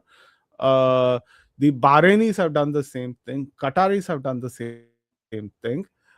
It's only and Jordanians have actually started the work on their side. It's only the Saudis that basically needs to get on with it. And they've been slow. They want to That's the do it. biggest No, obstruction, no, biggest part of the entire corridor. right. They have been slow. I'm not saying they're disinterested. They've been slow, right? They've been slow in doing land surveys. They've actually started doing geotechnical surveys already, but they've been very slow about it because the prince, the current crown prince, prefers flashy projects over infrastructure. That's a difference of priority. It's not a difference of worldview or ideology. Now, what with this happening, and with Saudi oil is basically on the east side of Saudi Arabia. It's not on the west side, right? All their refining and all their production and extraction facilities are on the east side. So with that, not providing the revenue it does, the Saudi prince will probably revisit it and basically say, okay, maybe we need to double down on resilient infrastructure and ensure that our products can get out despite the Strait of Hormuz being blocked. So, Okay, let me so ask you a more fundamental question. And hmm, in this battle, or in this battle, it's battle, not a really a war. In this battle, who's going to come out on top? US or Iran? see, if the regime survives, So right? that's what I'm asking you. Will it survive? Will the regime survive? Right. So the only thing Iran needs to do is just survive. That That's is my question. easy. Will they survive? That is easy. How will they survive? Based on what? What do they need to survive? I mean, they see, you can't bomb yourself out of a regime. Right? You can't engage a regime change by just bombing the heck out of it. Okay. The Americans have tried it for God knows how many ever times, right? Yeah. In How long Vietnam, will they survive? How Vietnam, long they will Like the did it. regime survive? Vietnam. starting from World War II, they Forget could have about the bombed. history. I No, don't want to go to history. My point is, how long will it survive? Will it survive 2 months, 3 months, 1 year, 2 years, 3 years? How long will it survive? this is why history is important. So they tried it with the Nazis in World War II, right? They tried bombing the Nazis for about 6 months in World War II. Nazis still survived for a year and a half, and they only survived. I mean, the Nazis were only defeated because the Soviet Union came and conquered Berlin, Exactly. right? No, Nazis are They defeated did. because they were stupid and went against the Soviet Union. That's Hmm? basically stupidity. No, no, no. They were against. See, when again, this is why history is important. When the Allied Air Force, primarily the Western Air Force, started bombing Germany, right? The Soviet Union was nowhere close to Germany. They were barely surviving Stalingrad, No, I get that. right? I know that. But again, Vietnam, the Nixon bombed the heck out of Cambodia, Laos, and North Vietnam. No, I get all of that. Can you, based on that information, tell me how long will the Iranian regime survive? I'm curious about that. Because next question is based on that only. I think it has quite a strong chance of survivability beyond 2 years or 3 years. So if it's going to survive beyond 2 or 3 years, then the Straits of Hormuz are going to be closed for the next 2 or 3 years, right? No, Yeah, how else will it survive? no. See, nobody is going to send troops into Iran to topple the regime. That's what you need. No, I'm asking you about the Straits of Hormuz. Like, if the regime survives, their only trump card right now is not nuclear weapons. It is the Straits of Hormuz, No, and they will keep putting pressure on the Straits of no, Hormuz. you're mistaking this thing. Regime survival doesn't mean that they can hold the Straits of Hormuz. So what will they hold then? Right? They're just going to hold their own territory. Like, you just can't get into the country. That's it. So are you They saying won't have. it'll be the regions around Tehran, some parts of what's another? I forgot the name of that. A few of the like the region hotspots. There they will hold. You're saying Yeah, they'll lose the coast. You're saying. I don't think they lose their coast. They will lose their naval the ability to basically conduct naval campaigns. The Okay. ability to conduct Do you think they'll be able to still do missile and drone attacks? occasionally. They would be. Okay. You see, what I think will happen is they'll be reduced to basically how the Houthis are today. They will occasionally launch missiles. They might conduct piracy operations, but that's about it. Okay. And who will be in charge of the Straits of Hormuz at that point of time? You think who will be like managing the straits? Has the regime elected a new Ayatollah yet? But it still survives, right? No, I'm asking who will be. I'm talking in terms of nuts and bolts. Who do you think is post that survival? Who will manage the Straits of Hormuz in terms of the flow of traffic and any issues like the two ships collide? Who will be the one who manages that system? You think? I mean, that's already managed independently. Iran's not actively managing the Straits of Hormuz. There's no air traffic controller that basically. I Correct. think there is a conglomerate called the International Maritime Security Force or something similar to that name. that manages, all of these operations in and around Gulf of Aden, Red Sea, Straits of Hormuz, Persian Gulf area. So It's a conglomerate of multiple that's different right. So countries, right now, including India, which does it. at this point, even the conglomerate is not able to ensure that ships pass through that straits, right? So if No, there are no, attacks, no, no, no, no. I think you're mistaken there, right? what else? The reason why the Straits of Hormuz is closed is because of a shock in insurance prices. Exactly. Exactly. No, not just that. It's also because It's they don't not. want to take the risk of getting blown up when they're passing No, through the insurance price shock is because the people don't want to insure ships that are going to be going past a dangerous area. That's the main reason. no. I mean, Yes, see, that's why insurance goes up. I think you're mistaken again, right? So Oh, my mistake. Iran gave China a free pass to basically go through the Strait of Hormuz, but Chinese shipping companies have not gone through the Strait of Hormuz. What explains that? What That's my explains that point. My behavior? point is that the insurance companies are scared of any liability in a war zone. So they're stopping they're basically increasing their rates very high or not even insuring some things. Some of them not even insured. My point is the flow of oil and flow of goods to Straits of Hormuz is stopped as now. And you have to accept that it's stopped, right? It's stopped and it will not change, the situation will not change until Straits of Hormuz are stable. Who will ensure the stability? Uh, Who conglomerate can ensure the I stability? doubt it. Or until the Chinese or Indian government creates their own parallel maritime insurance So system, my which they're already Yeah, working on. I my think point it's my just point primarily driven by insurance prices. If tomorrow no, my point, insurance, yeah, I get Yeah. no, that. hold on, You're hold on, still going hold to on, repeat hold the on. same thing again. No, I think My point is, okay, fine, insurance prices are dependent on that. But my point is, who's going to ensure that insurance prices will come down? insurers Okay, themselves. okay. If insurers themselves basically say that okay, the straits is stable enough, we can bring down ship insurance So prices. who They'll will go ensure the on. stability?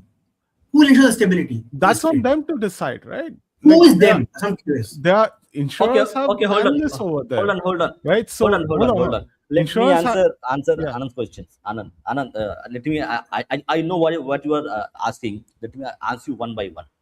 Hmm. See, first of all, read the signals very important. When Iran attacked the refineries, the airports in Exactly. Dubai, in Saudi Arabia, in Qatar, correct? That is actually short term very bad, but in long term, what was Iran? Let's say pre this event, pre this Israel war event. What was Iran? Iran was a conglomerate, a, a factory of exporting terrorists from Syria to Iraq to Lebanon. Okay, it was exporting instability, it was funding fundamentalism, which was in short and long term is bad for the region itself.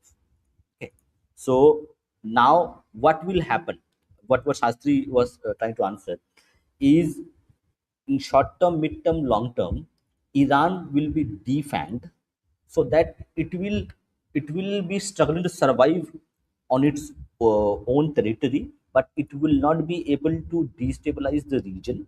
It will not be able to export terrorism. It will not be able to export uh, like people to do all the bad things. So in midterm and long term, you are looking at a much stable, better West Asia region with better numbers in terms of economics and other things, with IMAC coming in. Yeah, in short term there will be an issue. And to answer your question about the Strait of Hormuz, so now everybody from Qatar to Saudi Arabia to UAE, correct? They know the importance of Strait of Hormuz. So they will find a solution to make sure that the Hormuz is, because correct, as you mentioned, the Strait of Hormuz is the gateway where they get their food. Not they export oil and they get their food from there itself, food products. So they will find a way, and Indian Navy is actually doing a lot of work in that region. So you will see in coming years, Indian Navy playing a very important role in the maritime security of the this whole region. No, see, Yes. I'm telling you, he like Shastri said, you look at history, okay, Hmm. and let's be very honest. In the Arabian region, history has Hmm. shown when a Hmm. powerful regime breaks, the region Hmm. doesn't get more stable; it gets less stable. And it gets more less stable because it's more unstable. This is the truth. That's the state of the situation in that region, right? mm, Now, if you're going to say that tomorrow the Iranian regime is going to exist, but it's going to be significantly weakened, it is going to yes. lose control of a lot of. That's my question. The reason I was talking about what will happen to the Mm, coast. Will the control of the coast be significant, strong enough of the regime, either the regime or some other proxy of some other group? So, for example, if the Gulf states decide they're going to take the mm. other side of the coast, they're going to take it over, right? And they're going to fight a battle of attrition to maintain the stability of the Straits of Hormuz. Then that's something I can think about. Okay, that's that way. But how will they deal with it, right? Or we can say that maybe the Iranian regime is so weakened in the coast that while they exist as an entity, they can't actually project influence on the coast. Or third, that they exist as an entity, they control the coast, but they lose all their access to all of their what do you call it, long range weapons. They're just a I, militia that lives in the country. I All give three you, different, all I'll three have give, different situations that create different outcomes for navigation of the straits. So my I'll question give is you, based on I'll give you a fourth scenario as well, right? Iran will become more like Iraq after the first Gulf War under Saddam Hussein.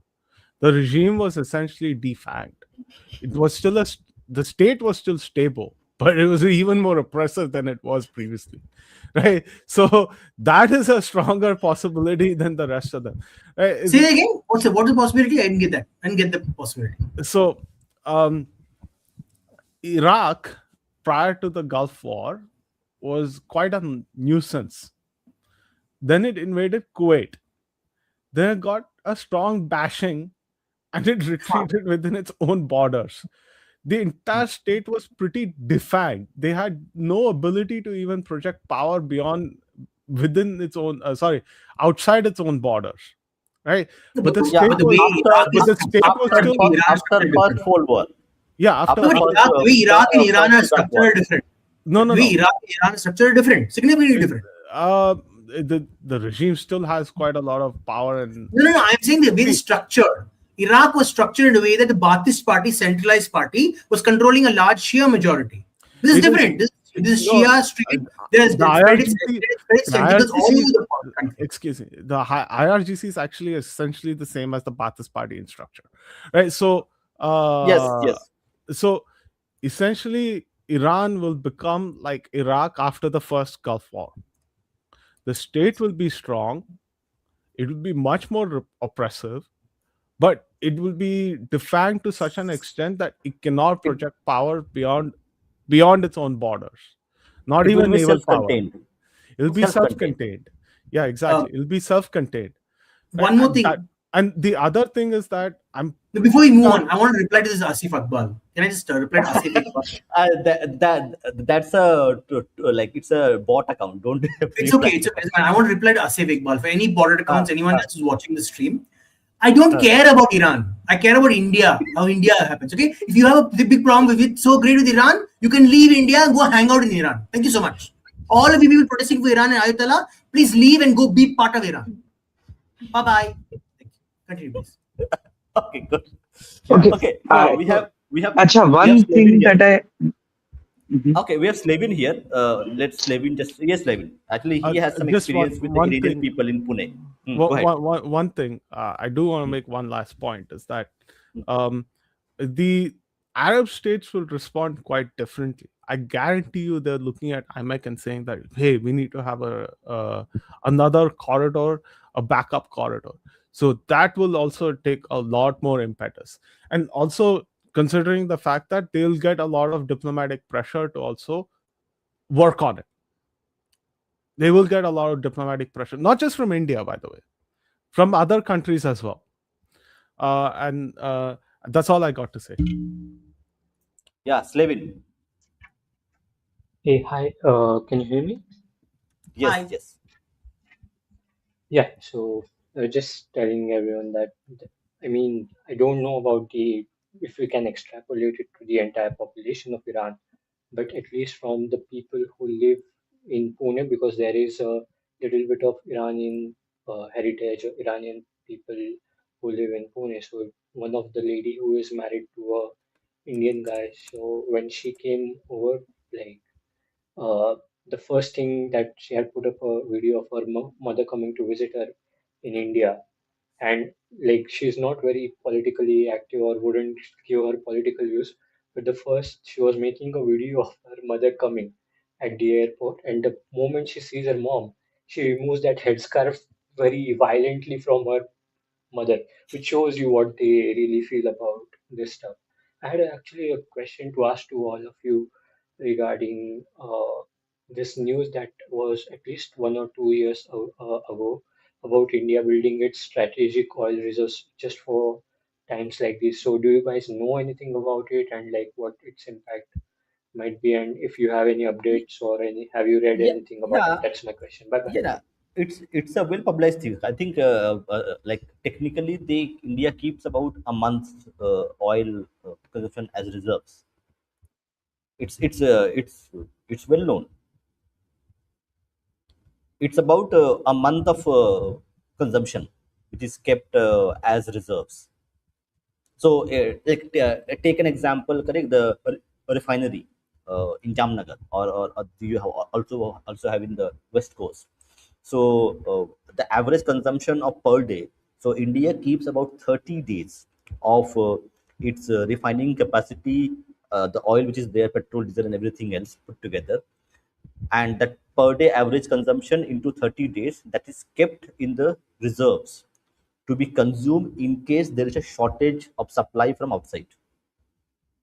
That's already there, and it is already like it's well known information in terms of it comes from itself government. Oh, Yeah. but they were building, trying to expand it and building new reserves. Have you read about that? Like, uh, underground reserves are being made in eastern India. yeah, that you will not know because that would be correct classified in information.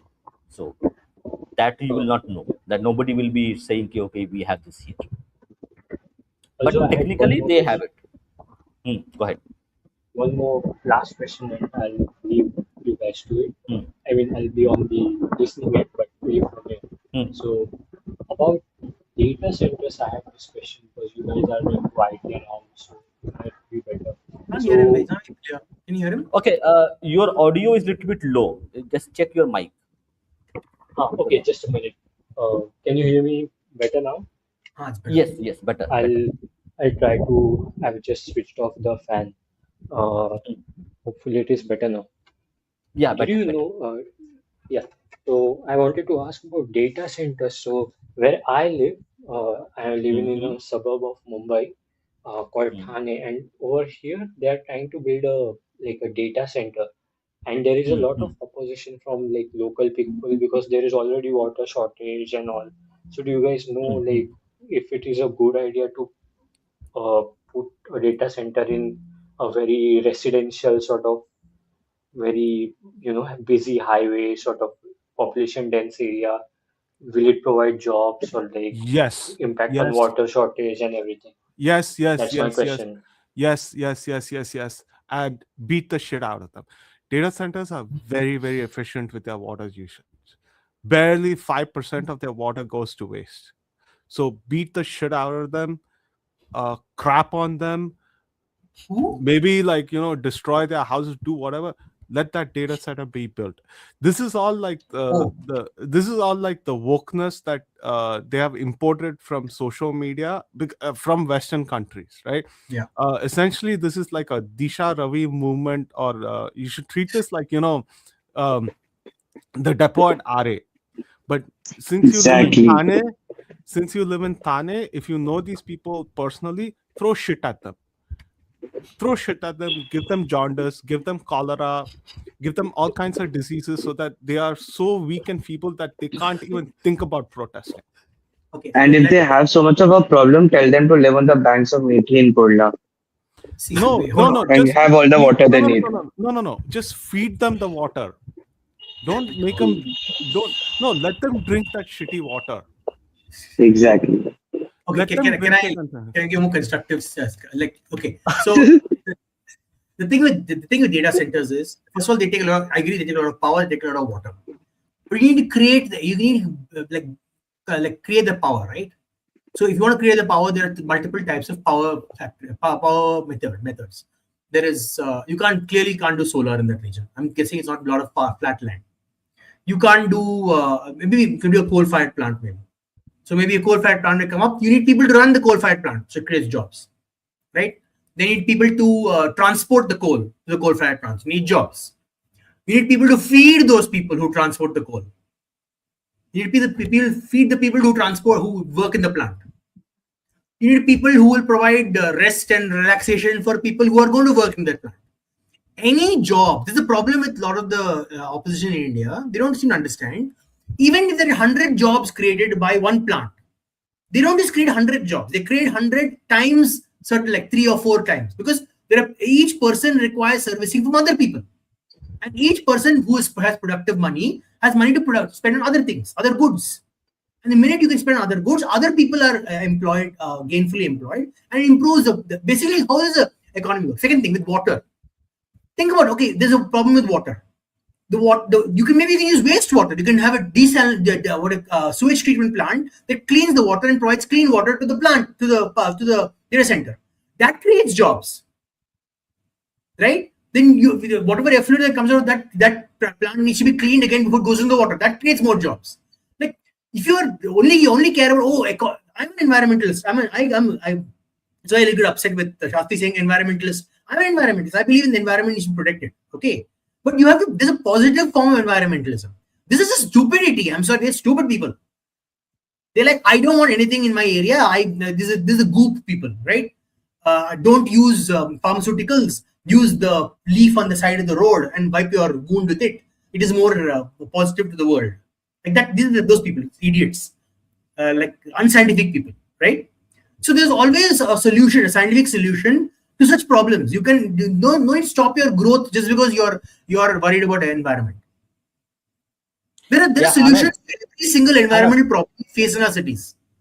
Anand, I think we are ignoring a very root problem. Problem is still the Indian state. So we, in our genes, in our genetics, correct, we have this thinking that you cannot trust the babu, you cannot trust the politician, you cannot trust the state to do something good for you. So the common masses of Bharat, of this region, including Nepal, Pakistan, Bangladesh, India, okay, this region for last 200 years, approximately 200 years, are fighting the state to protect its own rights. So like wherever there is something happening, correct, whether it's a plant or something is happening, there's always going to be this problem, because fundamentally the masses do not trust the state function. That includes No, I don't. I includes, disagree with you. I completely. It's the opposite. okay. The masses trust the state too much. They don't trust their wealth created. They don't trust their own citizens. That's a problem. They don't trust other citizens to provide solutions to their system. They're like, oh, I have a problem. I will not work with my community. I'll say this babu must fix my problem. That is the problem with our country. We are so feudal in our idea that the king or the higher level official will do the solution for us. And the minute the higher level official does some solution, then the distrust comes in. Because why? Because you're like, oh, I have my own political bias. Like, everyone's choosing a political side. That's the problem. We are feudal. We are feudal in our identity. We're like, oh, I am chosen this side. The other side is my enemy. I don't care what they say. Whether they give a logical answer or not a logical answer, man, I will not agree with you. That's literally what's happening in India. It's not because they don't trust the state. They trust the state too much. The problem is they trust the state too much to fix their problems. They don't take the action themselves. That is the problem we have in our country. I'm sorry, I disagree with you on this. We trust the babu too much. For example, you're like, oh, take control of our temples. If you really didn't trust the state, you like, get out of my temple. Why the hell are you in my temple? I don't need you to manage religious affairs. If there's someone doing some nonsense, nefarious stuff, I will step up and look after the temple. Why are you in the temple for no reason? If there's some person stealing from the temple, I will keep my eyes open. I care about my devta, right? Are you saying I don't care about a devta? That's a question you should be asking. Not like, oh, no, corruption will happen. You should be like, my devta, I care about my devta, I care about his temple. Why are you coming telling me how I should look after my temple? If he's stealing, I'll kick his ass. Why are you coming in the middle? That is when the promise we want to. I just want to go to the temple. I want to just do prayer and come back. care two hoots about whether the temple survives or not. Until I realize, oh shit, the temple is closing down because they can't pay for maintenance. So we must understand this is the problem with the Indian state. We are feudal in our identity. And Nehru enjoyed this. Why did he create a nanny state? Because he's like, they're feudal. Let me take advantage of it. Like they want everything me to fix it. I'll be your nanny. I'll be your mummy. I'll give you dudu. I'll give you your mali. Everything. That is the problem with our country. Same thing with this data center issue. Why are they so afraid? They're like, oh, this private company run by citizens will take over will destroy our life. Hey, Babu, save us. Get rid of this private company. Use the state to kick them out. That is what's happening. We don't trust our fellow citizens to do anything proper, anything constructive. Yeah, That is the Rishabh, issue. To be you have. fair, it is That's not what we need to the. fundamentally change. To be fair, it is not Okay. your fellow citizen. It is, I think, Amazon data center or something like that. So It is it's the not Amazon data center is not exactly. going to be run by Jeff Bezos. Jeff Bezos is not going to sit here and build the data center. He's gonna use certain citizens in India to run the data center. Right? He's not going to be like just अरे some random. Slevin, see, 100 बातों की एक बात. Whoever has this problem now, just tell them, boss, if you don't let them build in Thane, they'll go to Kalyan Dombivli, they'll go to Navi Ah, Mumbai, they'll go to CBD Velapur. Your property prices will fall. Then everyone will get back in line. This is a very Mumbaikar way of handling this issue. कुछ नहीं होना है. It's fine. I mean, it's not like anything is not Uh, going to happen. Like Amazon, I think, no, no, paid 1,800 crores for the land. That's not a small Yeah. amount. no, 1,800 no, no. crores for Actually, that land. ac- wait, They are Tata not actually, Tata going could anywhere. be out of Bengal. Then this can happen. wait. It starts too much. See, one more thing. I think these decisions are created by actually many politicians and also people who own land. So if there is a dispute, they will get more money than they are already getting. So it's also a Yes, tactic by people to exactly. get more money. We fall Yeah. for this See, shit. You know who we should be see, scared of? The bloody politician. Always any politician tells you be aware because our politicians are not politicians. Our politicians are base gundas who just have the aura hmm, of respectability. Okay, a true politician is actually based on policy. He can discuss policy any minute. You could talk to him like, oh, I know what the challenges of the area are. Anand, you need to go one level deeper. The politician, the Indian politician is not a gunda. The Indian politician is a businessman in the guise of a gunda, in the guise of a politician. Exactly, exactly. Couldn't agree more. I'll tell you one more tidbit. So we have a like a metro line being constructed, and it's like 95%, 96% done. Only Hmm, one sort of one section between two pillars is remaining. Okay, since 3 4 years they are not doing anything.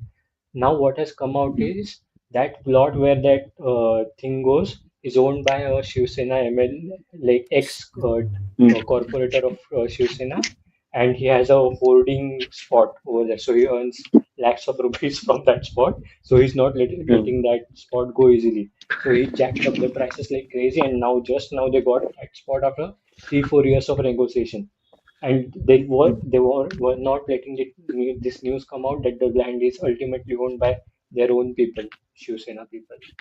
So that's your point about them being businessmen and trying to get the most money for yeah. things.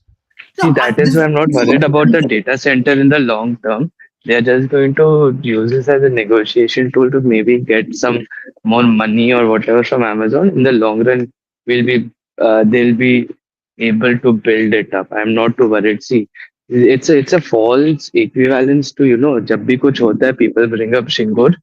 I think it's a bit of a false equivalence in Bengal. You know, हम लोग अपना खुद का चूरन चाट लिए, which no one else does. So it's fine, हो जाएगा. So okay, from Chura I chat, have that's lived good. in जो भी है. So I have lived in Mumbai for a limited time, 2.5 years. But from what I've seen in my experience, everyone out there is just looking to extract the maximum amount of resources that they can for themselves, which is a commendable thing. I think it's more a negotiation tactic than anything else. If the government of Maharashtra and Thane wants to build it, they will build it. It will not matter. in the long run. Maybe it See, will be delayed by a year or two, but it will happen just like RA happened. no, no, my core fundamental point is people in India do not realize a bureaucrat and a governor are also politicians. Yes. You go look at the definition of what a bureaucrat and a politician is. A bureaucrat and a governor are, they're also politicians. I don't understand the argument again. I frequently hear this nonsense. Oh, the governor is politicizing the issue. He has to. He's a politician.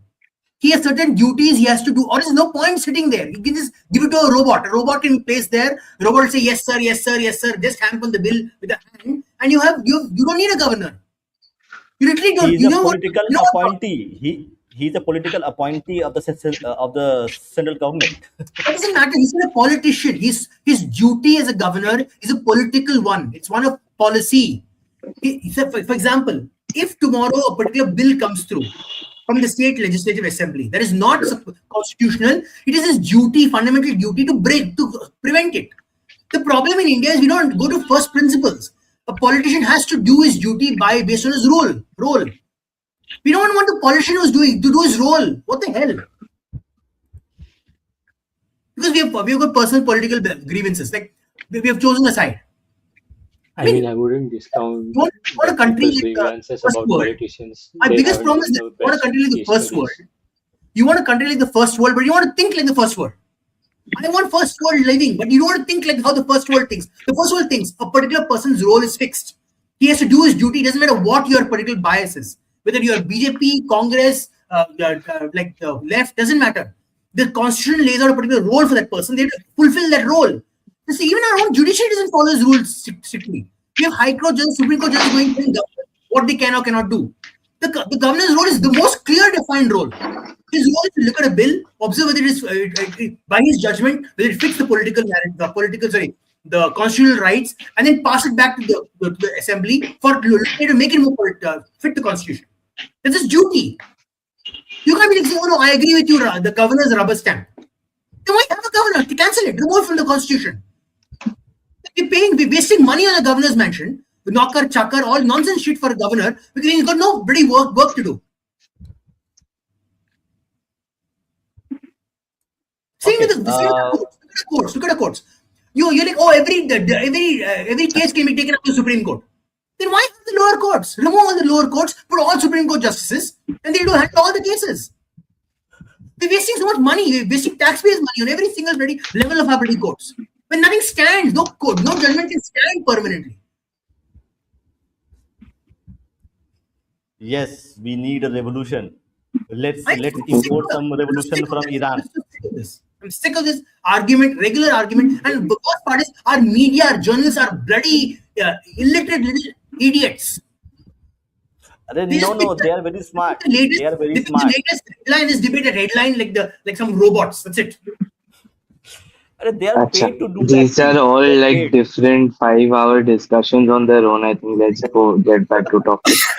Honestly, I feel your pain, Anand, but no point discussing this. Everyone knows what the problem We gotta is. be Vishnu. Everyone We knows gotta how to what the solution is, but everyone knows people in power don't have any Shastri, incentive I've to work always on been it. a radical capitalist. I've always been a radical capitalist. It's just you Thank guys you do not guys. realize it. I don't know why. Bye-bye. My biggest problem with RSS is that it's so socialist. I wish it was more capitalist like me, and I would like RSS come let me hug you together. Like I would have literally done that. But it's like what to do? RSS is running grocery stores in Kerala. You know? Arey, I'm okay with RSS people running grocery stores. Why the RSS running the grocery No. stores? That's my question. No, it's same thing. Like RSS Not the people same are thing. running grocery because RSS itself has nothing. There's no property name in the name of RSS. Got it? So RSS people are running farms. RSS people are running grocery stores in Kerala. Keralam. Sorry, new name. Good name. Okay. No, so Final thoughts. returning to Iran. Of people. Returning to Iran. Yeah, go ahead. Returning to Iran. See, my point very simply is we need to. My first thing is we need to stop looking at these things as moral, and I want the Indian government to start framing it as not moral. Like I don't want this argument of morality. I want it to stop being used. No, No, even no. from See, the way in they say, real politic terms, it doesn't happen that way. In real politics, they know what will happen. Actually, I will give an example. Okay, later. hmm. Go ahead. No, no, I'm In saying even real terms, it doesn't happen. There is no morality. no, no, I'm saying even the functionaries of the Indian government. I'm saying even the BJP should stop framing everything as a moral argument. Be brutally practical about stuff. Even their discussions with the opposition is based on morality. Stop discussing morality. So, for example, you take the Navy warship thing being Oh, the that warship is being taken down. see that is rhetoric for the common masses. Like when when Jaishankar is talking of real politics to their counterparts, he is not the same things which is being said by the BJP spokesperson. So it's all two No, different but the things. common masses already know that morality is not in the discussion. That's my point. The problem what is happening right now. They engage the opposition for making moral arguments. It's like there's a fire, right? When you get engaged in the fire by throwing fuel on it, the fire gets bigger and bigger. My point is throw sand on it, or don't even look at the fire. Don't feed it anything. Yeah, your strategy is it's like built on confrontation with the opposition only. Discuss this concept, this discussion. Don't even discuss with the opposition. Ignore the opposition. Let them scream and shout for a few days. It didn't die down on its own. But the problem is you have to engage. You'd engage, for example, Khomeini died, right? They'd engage. Oh, Khomeini was a vindictive man, blah, blah, blah, blah, blah. Then suddenly 3 days later, they had to go sign that book. And now they're like, shit on their face. All the MPs have shit on their face saying, you just now said Khomeini is an evil man. Why are you signing that book? So my point is that the government and the functionaries of the BJP need to stop talking about morality. Talk about real politics. When Khomeini died, your first reaction should be, this affects our economy. What do we do for the economy? What is our focus on? We'll negotiate with all parties. Like how they made it a phenomenal job. We'll negotiate with all parties. We'll bring this peace down. That's it. And if the Shias are protesting, let the Shias protest for a day. Right? Let them protest. Your mullah, your head is died. But beyond that, I'm sorry. If you're an Indian citizen, you can cry about your head for a while, but you're back to work. Back to work for this country. This country is your duty. Your duty is to this country. That's what the narrative should be out. It's like, for example, if some guru in India dies, you're like, no, I will protest all day. No, you're like, Asaram Bapu went to jail. Can they burn the whole country down because Asaram Bapu went to jail? No, right? You go back to working. Go back to work for the country. That should be the stance. This Indian government stance should be that. And if you have a problem with the Iranian war, we will give you one-way ticket to Iran. All of you people who are so worried about it. Are Anand, what you are saying? We have here master stroke from Amit Shah. What you are saying? I don't know what the master let stroke. me let me show you something. It's Show me very the master interesting. stroke. Here it is. Correct. It is. We are spreading our uh, uh, wings across across Indian subcontinent. Yeah, Rishabh. Final words to you. I don't know what is the master stroke. I'm Uh, confused. I, This I, guy is from ABBP, the guy who ABVP. won. Don't get me started on the ABVP. Don't talk Are about ABVP. some one person from Nepal has some connection with ABVP and RSS. One person who won an election in One Nepal. person, One Telangana person. Chief Minister, has the connections to ABVP. Telangana Chief Yeah, Minister. exactly. It shows you what ABVP creates. It's a master stroke, Okay. so people are enjoying this. Go ahead. Nonsense. Uh, okay. See, my thoughts are you have. I disagree with Anand a little bit. You have to engage in rhetoric. I agree with Anand on the fact that who do you engage with on that rhetoric? Engage the world with that rhetoric. Now, when you're talking to other foreign ministers, people from foreign countries, you can't just say, oh, we don't care, Iran is being bombed and the leadership died. Because you have to keep working with the Iranians. Later, we don't want them to have a reason to not work with us, rhetorical or otherwise. I agree with Anand. Why are you engaging the opposition? Who gives a shit about the Indian opposition really today? They're irrelevant, useless people. Does not matter. I totally agree. Why are you doing all of that? Just say, we are sorry, whatever in your fancy word. So sorry that he died. Really tragic affair. No need to condemn the US and then forget about him. Khatam, he's dead. Over. Beyond that, we don't need to do anything. Was no friend of India. And then keep doing what you need to do. But thoda, fine. I forgive rhetoric, but you have to direct it properly. Why are you directing it? Directing foreign rhetoric, diplomatics to conversations internally. That is just a hit and a miss, a stupid thing that the BJP is doing. Uh, and yeah, loudmouth BJP MPs, MLAs have always been a problem point of the BJP. Uh, let's not even get into that. In terms of what No, no, India needs to do, loudmouth BJP MPs with intellect, right? Loudmouth BJP MPs who got a tweet from the IT cell and just repeated it is different. You know, BJP doesn't elect people with it, or doesn't select people with intellect. No, no. If it did, it would have been a very different thing. But anyways, coming back to Iran and West Asia, um, see, very simple thing. We need to keep our heads down, and we need to let what will happen. Being very realistic, we we don't have too much of a say in what is happening over there, nor should we do that, because if we try to start influencing things over there, the US will be like, okay, if you want me to do this, then give me some concessions. Maybe okay, if you want me to stop, uh, uh, maybe if you want me to, I have these concerns about my security in this region. If you want me to relax in Iran a little bit, give me Vizag port. That will boost my security in the region. Or give me Vizhingham port. So we don't want to do stuff like that. We need to keep our heads down, let whatever happen, and start just creating initial conversations, dialogues with all of the different power centers in Iran. Right now, the leadership is completely fractured, and that is about it. Every when it comes to Indian trade, Indian investments in the region, that will not be affected long term. Maybe there will be damage. The damage can always be repaired. We just need to make sure we're engaged in a very quiet way without making any demands at the moment. Let the two if you're walking down the road and you're seeing two dogs with rabies fighting each other, good, let them fight each other so that they don't fight you, so that they don't run after you to bite you. Let it happen. I mean, we need to also, not see the one point that I need to make in general, the more relevant you start becoming in the world now, the more everyone has an opinion about you. If an yes. American president sneezes now, everyone from bloody Vancouver to Tokyo has an opinion about it. Do you see an American caring?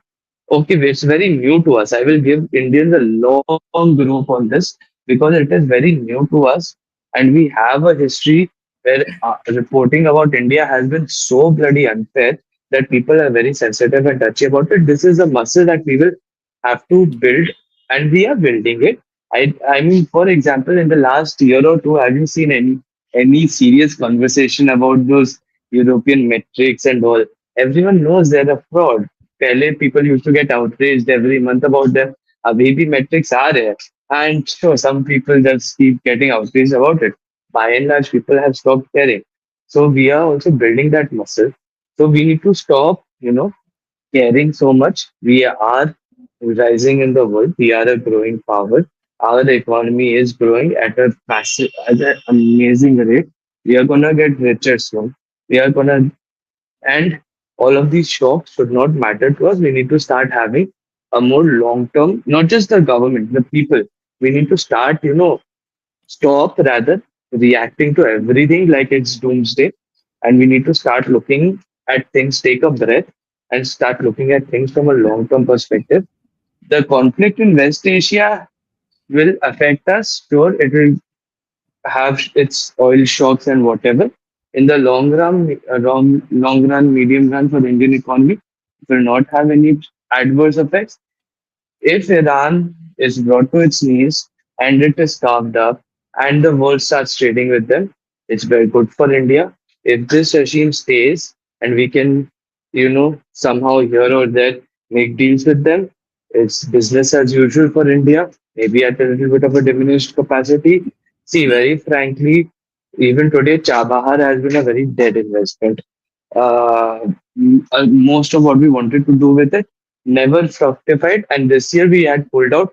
In fact, this year in January and February, after the budget, we had pulled out completely from Chabahar. We had basically declared it a dead asset without actually declaring it. Functionally, we had done that. So maybe that's can open up all of those avenues if Iran joins the global fold again. And also one more thing that we did not discuss, but it is something maybe for everyone to ponder.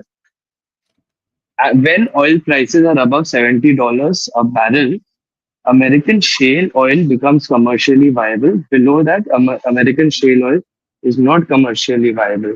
So at $70 a barrel is keeping oil above that level is also something that is in America's long-term strategic interest, because at those rates it can be functionally basically oil independent.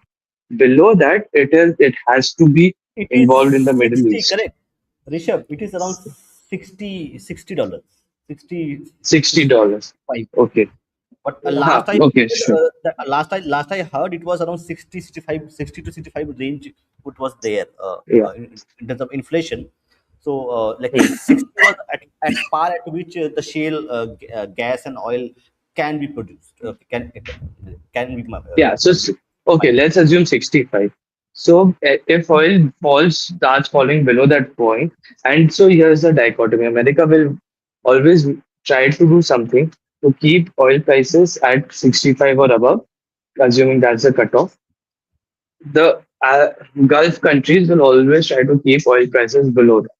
So as a result, 60 to 65 to $70 में fluctuation होता रहेगा. But the moment it crosses like 75, $80 a barrel, it becomes a problem for everyone because it starts affecting their macroeconomics. So let leave it to uh, the wanted superpowers of this world. हम तो बुद्ध के देश है, हमें कुछ करने का जरूरत नहीं है.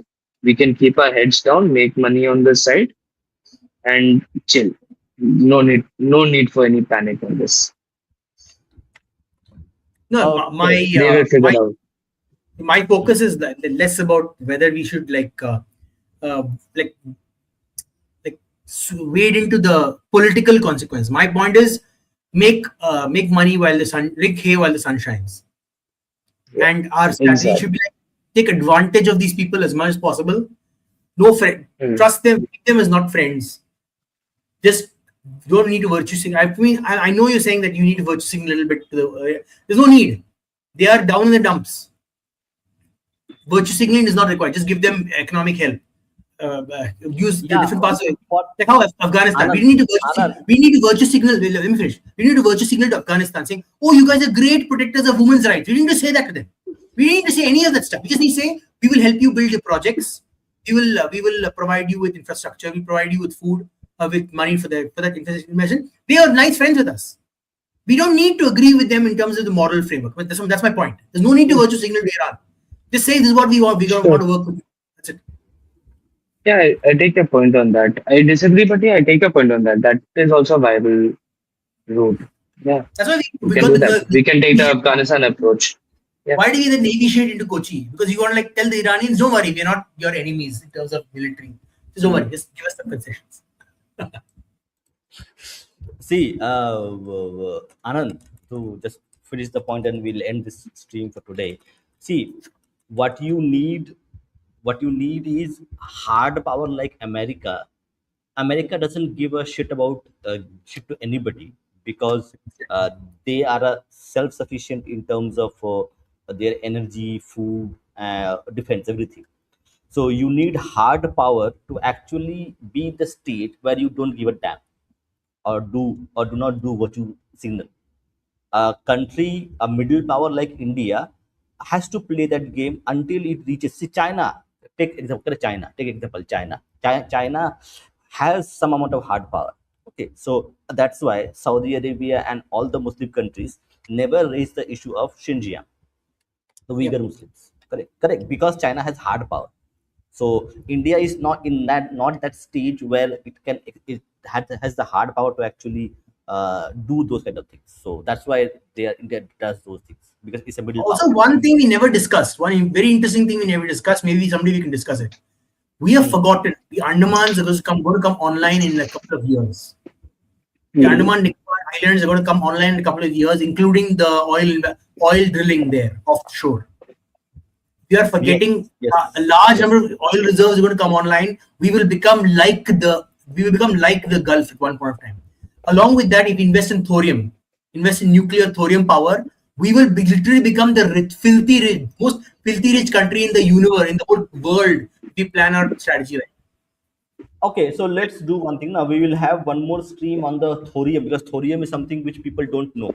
Like, I know about it because I did some study on this, thorium reactors and how they work, Are and you how talking about India. those three-stage reactors where we are turning thorium into uranium as nuclear fuel and all of No, that? no, small. Yeah, this is the mini reactors. Yes, Yeah. because See, we thorium. don't need much urium. We just need enough urium to start the chain reaction. Just a little bit. Hmm. See, yeah. So thorium reactor technology is working for almost now 40 years. We are working on this because in long term, thorium reactors are going to, like, they are less in terms of pollution, safety. All those things are much more taken care of. It's not as volatile as uranium. The So, good and products. India has made some progress, good progress, and with some technology coming from outside, from France and other players, and India has a vast amount of thorium reserves.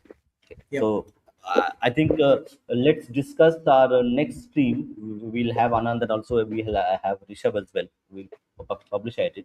So we'll discuss the oil and gas in Andaman Sea, All and energy, also just the, energy security of India.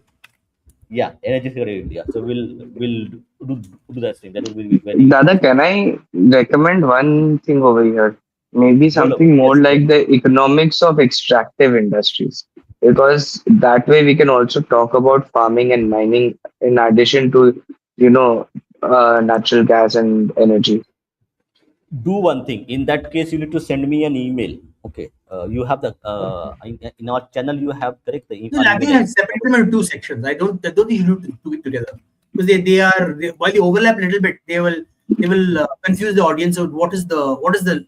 See, the point is that extractive industries, maybe you could do it like energy structure. Then you do based on what extracting to get that energy structure, right? Because we talk about biofuels and we talk about the sugarcane as well. If we talk about talk about fuel like coal, like we're still using a lot of coal plants. Transition from coal to, like we can do part two could be your extractive industries. Sure. Okay. Yeah. So that works.